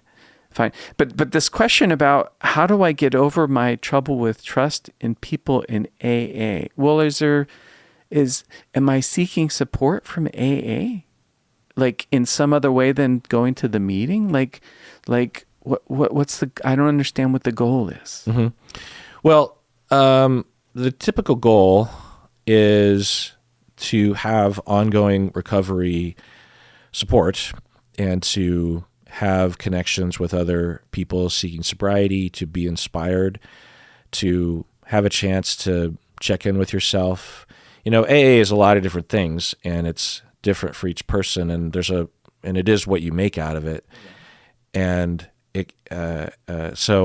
but yeah, the question that you asked is relevant in that, is AA necessary? Because the way that you are telling me anyway, patron, about your presentation, it's possible that your sobriety isn't as fragile as other folks. And in the recovery community, for some people, if you were to say that or even think it, they would say that that's opening the door to an addiction. And I suppose it is in essence, I mean, in theoretically, but so you I don't mean thinking that my sobriety is not as fragile as somebody else's could make me vulnerable to using? Yeah, because there are people that will have their addict side of them convince the ego of that so that they can use again. But it is empirically a fact that for some people, their addiction wasn't as severe or their sobriety isn't as fragile. So it is a question whether or not you really need AA. Maybe you want it, you're not giving us a background on that. But you're saying you don't trust people, and I would obviously do things to work on that so that you can recover from the pain of your past and be given the opportunity to trust people.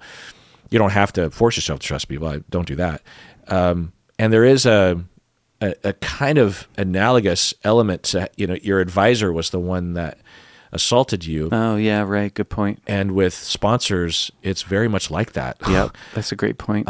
So I would just tread very carefully and do a lot of things to assure yourself that you are allowed to feel safe.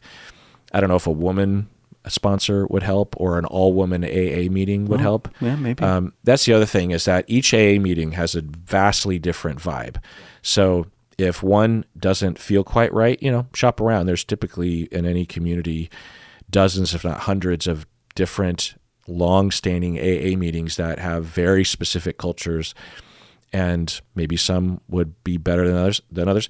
Also, you don't have to go to meetings to benefit from AA. You can connect with people and have your own support system or your own sponsors or something. Anyway, number 6 question. Lastly, do you agree with the TED Talk by Jonathan Harold that the opposite of addiction is connection? Bob? I don't know. I will answer this question then. Great. The thing I'll say is I'm not familiar with, Johan Harold? I'm not sure. I'm not familiar with this person. I'm guessing that they're some sort of prominent figure, or at least a popular figure. But yes, there is a lot of people in our field who will hold that. I don't word it like that necessarily, but it's hard to measure this, but there's enough arrows pointing in the direction. And since I see the world through an attachment lens myself anyway, or a trauma lens, then yeah, one could say, and this is what I believe, that if someone is suffering from an addiction, that the road to it and the road to recovery relates heavily, if not entirely, to attachment, trauma, safety, security, love, loneliness, isolation, either in your mind or in your physical life or in your personal life. All of those things are well understood to relate. The more isolated you are, the less love you have in your life, the more attachment insecurity you have, the longer and more dedicated your relationships are. All these things are highly correlated with addiction and with addiction recovery. Trauma triggering recovery, the more traumatized you are, the more emotional dysregulation you have, the more need you have for some way of regulating that. And there are a lot of different ways to self-medicate, whether it's alcohol or heroin or gambling or sex or porn or what's some other things people do? Compulsive behaviors, you mean? Yeah, well, it's to cope and zone out, I suppose. Cutting, right? So it's well understood, but it's hard to scientifically lock this down. And for some people, they'll look at the data and draw a different conclusion. But yeah, I don't know what this Harold person was exactly saying, that the opposite of addiction is connection, but I imagine that we would see eye to eye in a lot of things going on. As much as I didn't want to go to AA meetings, I have found that people are really accepting and will love me until I love myself. So maybe eventually I can connect with them and not feel shameful. For those struggling with addiction, there is hope. There's a lot of people wanting to help them out there. And Bob mentioned that he went to an AA meeting before. Maybe he has some words of wisdom. Cheers without beers is the sign out. Any final word on this, Bob? Well, I like AA. I think it's a really great organization, but it is, as you say, each group is its own thing. And so not every group is going to be for everybody. I don't get too wrapped up in the whole, higher power sort of slicing that real thin, like, do I or do I not believe in God? I think you can probably go to AA and have a very useful experience, even being an atheist. It doesn't really matter. But I actually think AA is a really great organization. Yeah.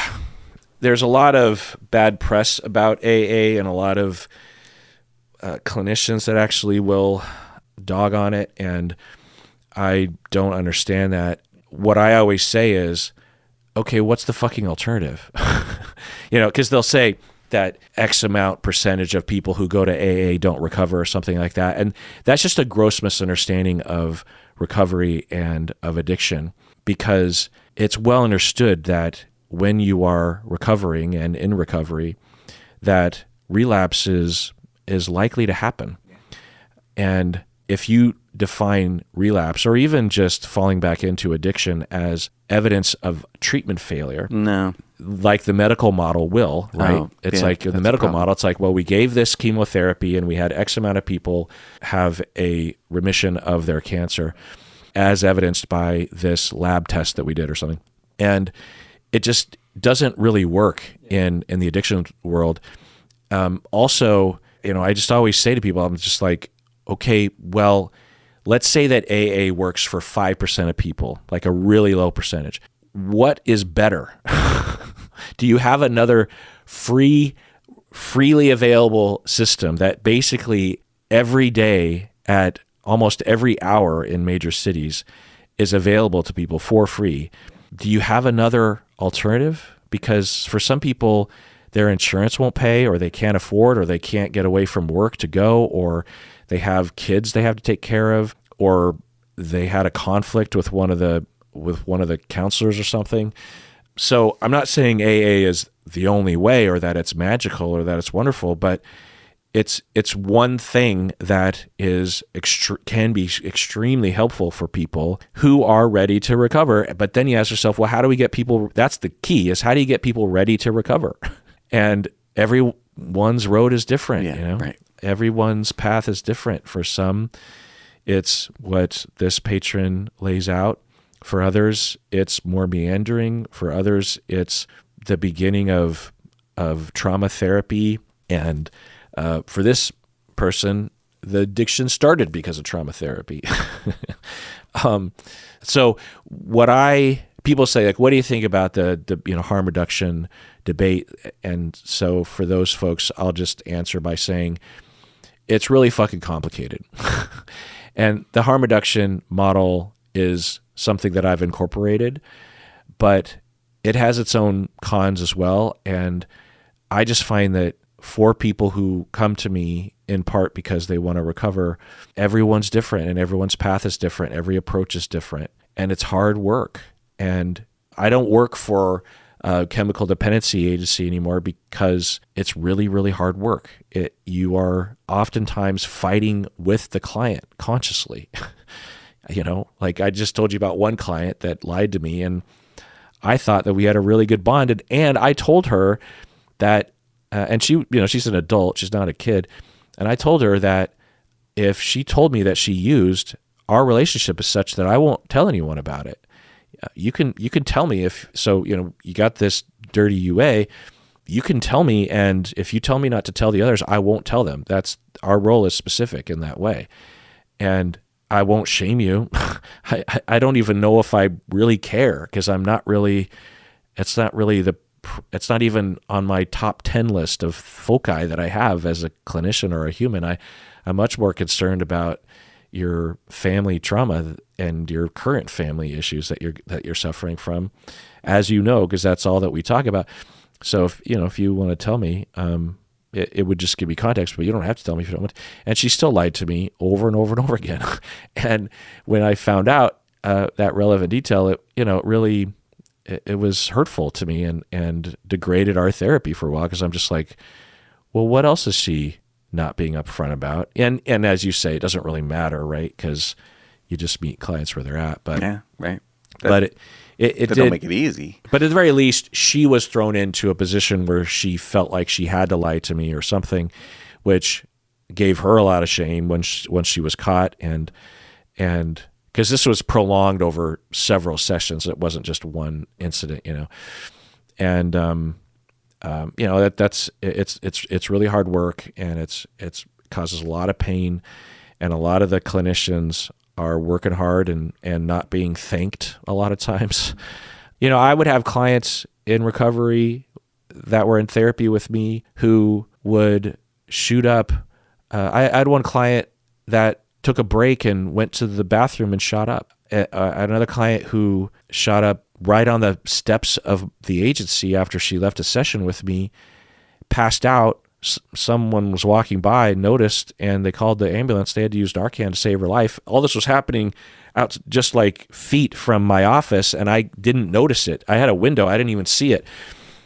She came in the next session, and she's like, did you see what happened to me last time I left you? I was like, what?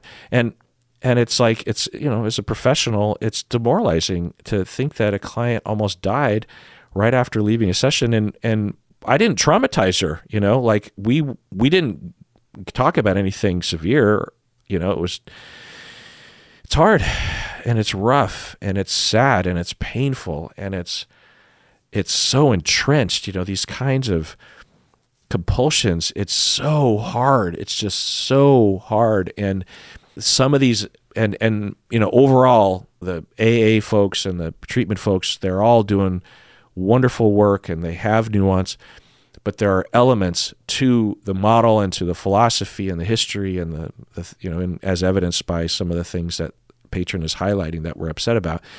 There are some elements that are extremely aggravating and can throw someone off, right? It can point someone in a direction that ultimately isn't helpful. But ultimately, the reason why the person is doing it is because they think they're being helpful, and they probably are being helpful to other people when they do that thing. You know what I mean? So it's just so hard, and it's so painful, and it's so confusing, and it's rough. And so, in any system where you have that amount of pain and that amount of trauma and that amount of roughness and that amount of frustration and that amount of stigma and that amount of ignorance, I mean, even people in our field, you and me, counselors, therapists, we were like, oh, well, that's chemical dependency. That's like over there, and they're not real clinicians, or they're below us, or they're. Well, I can't say I have that thought. Well, many do. I've seen that. Many do. Yeah. It's it's just it's hard, and so in any system of hardness, you're going to get some anomalous weirdness, and I think that's what we see. Does that reassure you at all, Bob? Yeah. Well, when I think about this stuff, I think, man, addiction is really, like, I don't want an addiction. Like, that shit's really hard to get through and get over, mm-hmm. right? And the people that have addiction, holy man, do they suffer. Mm-hmm. Yeah. Yeah. That shit's powerful. The hardest thing, I don't know how to measure this, but I've said this, that the hardest thing that I've ever done was quit smoking. Right, exactly. in the late 90s. And yeah, I didn't see you for 2 years. I literally did not lay eyes on you for 2 years. No, you saw me, but it was not very frequent. Yeah. Yeah. I was a trigger for you. You weren't a trigger for me. Anything outside of a very strict routine was a trigger for me. And it was weird because you don't smoke and our other friends don't smoke. Todd did, yeah. Todd did but for the a rest of them didn't. And they would, anyway. Point is that it was really hard. And I was a trained therapist at that time and had all the knowledge and the tools and it still took me a long time. And there are several other universes in which I never actually quit because it didn't look good. It did not look like I was actually going to eventually, because I worked hard on quitting, in earnest for 3 years, but really I'd been trying to quit for probably 5 or 6 years. Yeah. Right. And yeah. You ever crave it anymore? No. That's cool. No, I'm lucky in that way, in that after 2 or 3 years, it was just a non-issue to me. I almost like forgot that I had smoked, even though I smoked like 2 packs a day. Oh, yeah, you were a pretty heavy smoker. For like more than 10 years. Does your dad smokes, right? Yeah, a lot of people in my family smoke. And when you're around him, any urge or whatever? No, I don't. That's fantastic. I don't have any. Yeah, I'm very lucky. For maybe 15, 20 years, I would have a recurring dream that I don't have anymore, which is kind of weird, where I will be smoking in the dream and I'll be like, oh, it's funny because it's like, I think my brain says, let's smoke. And then, so I'm smoking. And then the part of me that notices that I'm smoking in the dream and then tries to make sense of it. It's like, wait, I thought I quit. And then my brain remembers all the dreams that I had because in my dream state, I can't differentiate between dream memories and real memories. It's a hall of mirrors. And so then I'm like, oh, but Kirk, so I'm initially like shocked and then I'm disappointed. And then I'm like, demoralized because I'm like, well, Kirk, you think you quit 20 years ago, but you got to be honest with yourself. You've frequently relapsed. Wow. I would always have this like mental gymnastics thing where I'd be like, okay, well, I need to quit again. And so how many cigarettes do I smoke before I quit again? Do I smoke the whole pack? Do I smoke for another month and then quit? Do I throw this cigarette down and quit now? What do I do? I never just throw the cigarette down. And so there's always this negotiation of how much shame do I want to feel, Yeah, and then the dream would progress from there. But something, I don't know if just enough time had passed. I don't know if it just takes 15 or 20 years, but because I quit in 2000, August of 2000, I believe, summer of 2000, and it's it's 2024 right now, and I don't remember having a dream. Maybe it's only been a couple years, but I would have that dream maybe once a month, maybe twice a month or something. It would be an element within a regular dream. It'd just be like a regular dream. But yeah, and then I'd wake up, and often there'd be like a half second where I'd just be like, oh, but then I'd wait. It was a dream. And I'd be like, wait, the memory of relapsing is a dream as well, I haven't smoked a cigarette in 20 years. That's amazing. I'm happy about it. I think it's like just the power of the interface between neurology, the unconscious, and the power of chemicals. Yeah. Like just all right there. Like, because everybody that's had an addiction can totally relate to all the rationalization that goes on with what should I do with this drug right now, right? Like because this and up becomes down and left is right. Yeah, and it wasn't really the drug, because I would try the nicotine patch and the nicotine gum because that was new in the 90s, and it didn't work. It was the whole package, the whole the smoking action, the smoke, the burning, all the various chemicals or whatever that are in the cigarette itself. 5,000 different associations that go along with, The breathing, yeah. I don't know, maybe the phallic nature of it or something, that the consumption, a Freudian thing. The meditation of it, because you're often by yourself. I was often by myself. The treat of it, it felt like a treat. So yeah, the nicotine was along for the ride, but that wasn't the issue. And I'm sure I would have experimented with vaping as well. But what ended up working for me, because I tried a lot of things. I was like, okay, I'm not going to drink anymore. Okay, I'm not going to drink coffee anymore. Okay, I'm not going to go to parties anymore. Okay, and each step of the way was helpful to a point, but didn't ultimately stop it. And then eventually I figured out that, I couldn't even hang out with my friends who didn't smoke, because there was just something anomalous and random about the event that would trigger a kind of carefree attitude or something. And then I would find myself at the store. And that was the other thing, was just like, I couldn't just have free movement, because then I'd find myself at a 7-Eleven buying cigarettes. And so I would work as a therapist all day, and I would buy a full bag of Doritos. I would come home and I would sit in front of my 13-inch tube television with rabbit ears, and I would watch Deep Space Nine. Oh yeah. Through a fair amount of static on channel 13. Oh yeah, channel 13. And I would eat my Doritos and the whole bag.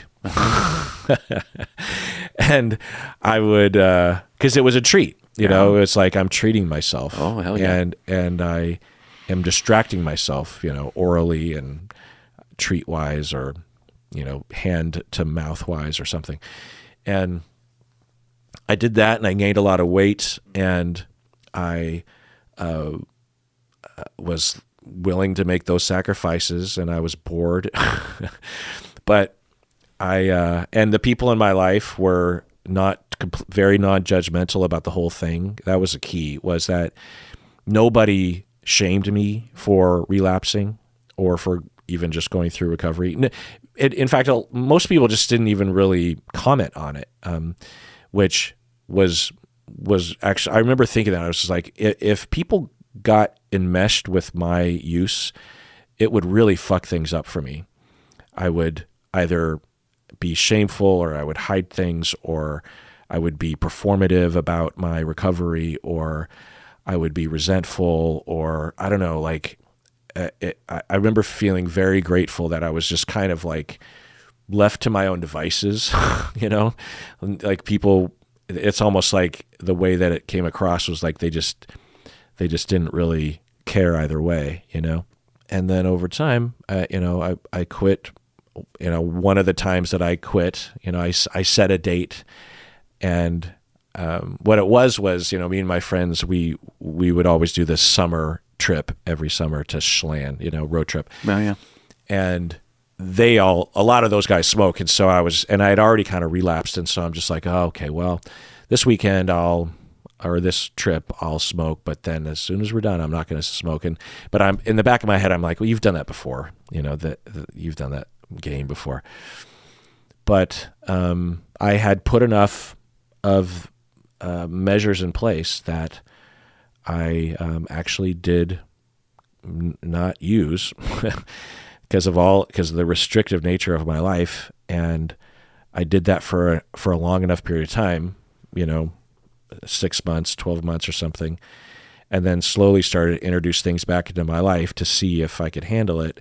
And the cravings were intense in the first few weeks, and maybe a little bit less over the few months, but it was intense. I'd be driving in my car and right, and all those associations, right? Right, like I was a large part of my job was doing in-home therapy, so driving around, I can stop at a 7-Eleven anytime. In fact, I probably stopped at 7-Eleven or, convenience stores all the time, because to get gas or to get water or something, go to the bathroom. And so cigarettes are right there. There's a lot of temptation. I forget about this. Oh, sorry, I'm rambling, but I remember I had this, because there were so many tips and philosophies and mind tricks that I learned and would try. It's trial and error. That's what I learned, and that's the way I approached people in recovery is trial and error and learning. And once you find things that kind of work, to keep doing that kind of thing. And so, because you get a lot of tips, you get a lot of ideas.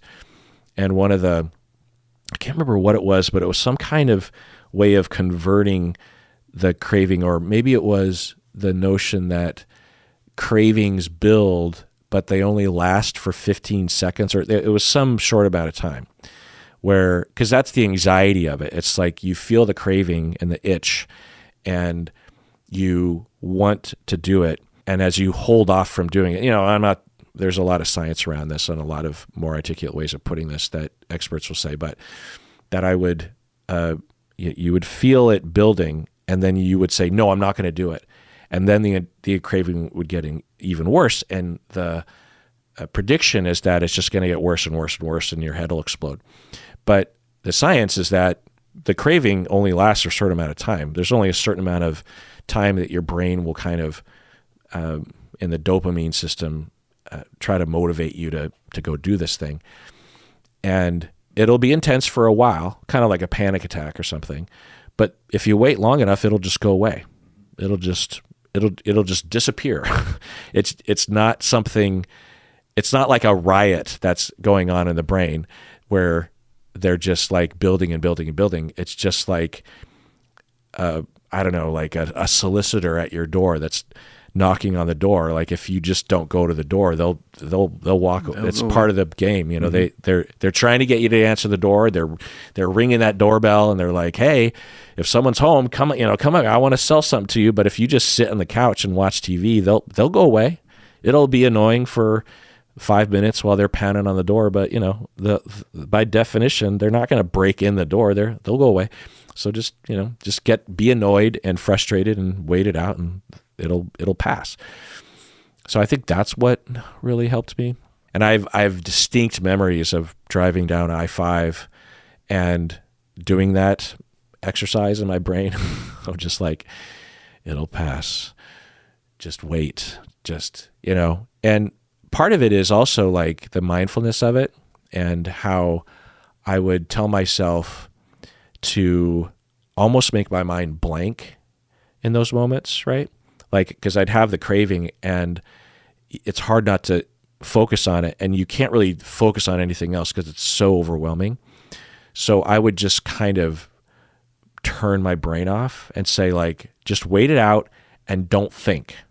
Because part of the problem with cravings and compulsions is that if you try to fix it, sometimes it'll lead you down that road to doing it. If you're frantically looking for an answer to end the craving or the compulsion, it can be very frustrating and demoralizing and shaming, and you're like, fuck it, I'll just do it. Whereas if you just let go and turn off and say, and this different techniques. So I'm just saying Sure. that this is what worked for me. I'm Right. gonna wait it out, and I'm just gonna turn it off. I think another thing I said to myself was, if the craving is so horrible in 20 minutes, then you'll revisit the question as to whether or not you will smoke a cigarette. Just sort of like, because there's a lot of anxiety. There's a lot of like, what's going to happen? And of course, consciously you're like, nothing's going to happen, but it feels like something's going to happen if you don't act, if you don't satisfy the craving, and you'll make up all these reasons as to what could happen, like a heart attack or a bad mood, or you won't be able to sleep well, or your energy will be bad, or you perform worse at work, or you'll gain weight, or you'll develop a different addiction. There's all these addict voices that will tell you, like, horror stories that get your body to go do the thing. Right. Yeah. So sometimes it'd be comforting to tell myself, okay, that voice, I'm not saying no, I'm just saying give me 5 minutes. In 20 minutes, I'll hear your plea again. But it's not an emergency. I'm not saying no, but give me a second. And once the craving passed, every time it happened, it just got lesser and lesser. Yeah.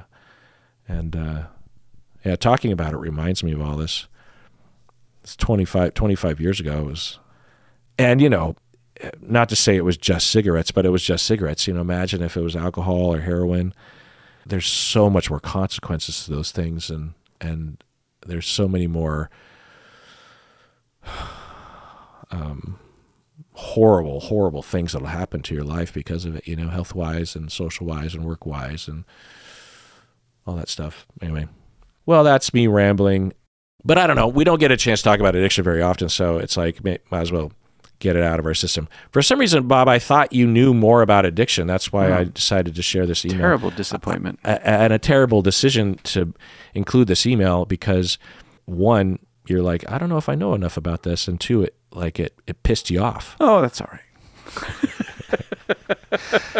right. Well, Bob, end us with a 5-minute pep talk to the listeners about their week. What should they keep in mind? Well, first thing I want to say is the person that wrote in, the anonymous person that wrote in, they got 8 months sober. It's really fucking cool. Yeah. Let's not lose sight of the fact that they are doing a great job, succeeding, and well done. So all my annoyance aside, that's really cool. And then a 5-minute pep talk on what? Whatever? Oh, well, it's the Cat and Dog Bowl. It is on the horizon. The Washington Huskies are playing the Penn State Nittany Lions on Saturday, and you're coming to my house. Do they call that a Cat and Dog Bowl? I call it the Cat and Dog Bowl because by the time this episode comes out, the game will have already happened. That's right. And who knows who will have won?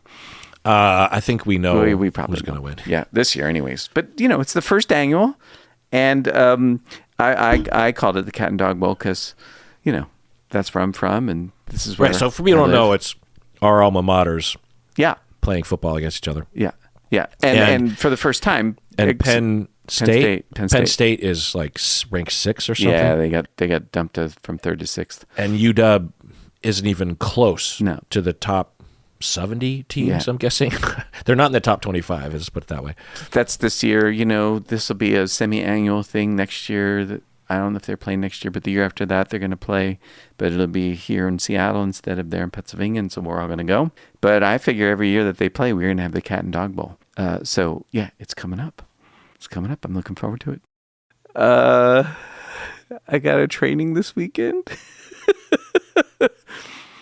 I'll say this. We're right at the end of election season, so the election is coming up in the very, very near future. Well, by the time people hear this, it'll be over. It will be over, and what I'm noticing is a lot of anger out there and a lot of anxiety and unrest. I hope it passes. It's been pretty tough, and the closer things get, at least for me personally, the more churned up I am inside about stuff. And so I'm really glad that it's coming to an end, and kind of hoping it turns out a certain way. And, well, I guess we're going to find out what's going to happen. So, yeah, I'll be glad when that's over, and hopeful that we can find our way back to just being fucking decent to one another, because this shit is so divided and divisive, and it's unnecessary. And we're not the enemy. Like, nobody is the enemy. Nobody's the villain, right? There's probably some ways in which people could really, relax a bit and take a breath. But there are no bad guys. So people, be good to yourselves out there and be good to your neighbor. And that's why you have a shirt on that says, "Everybody loves Bob." Yeah, it was at the top of my pile. And I fit into it. I finally fit into this shirt. And everyone out there, please take care of yourself because you deserve it.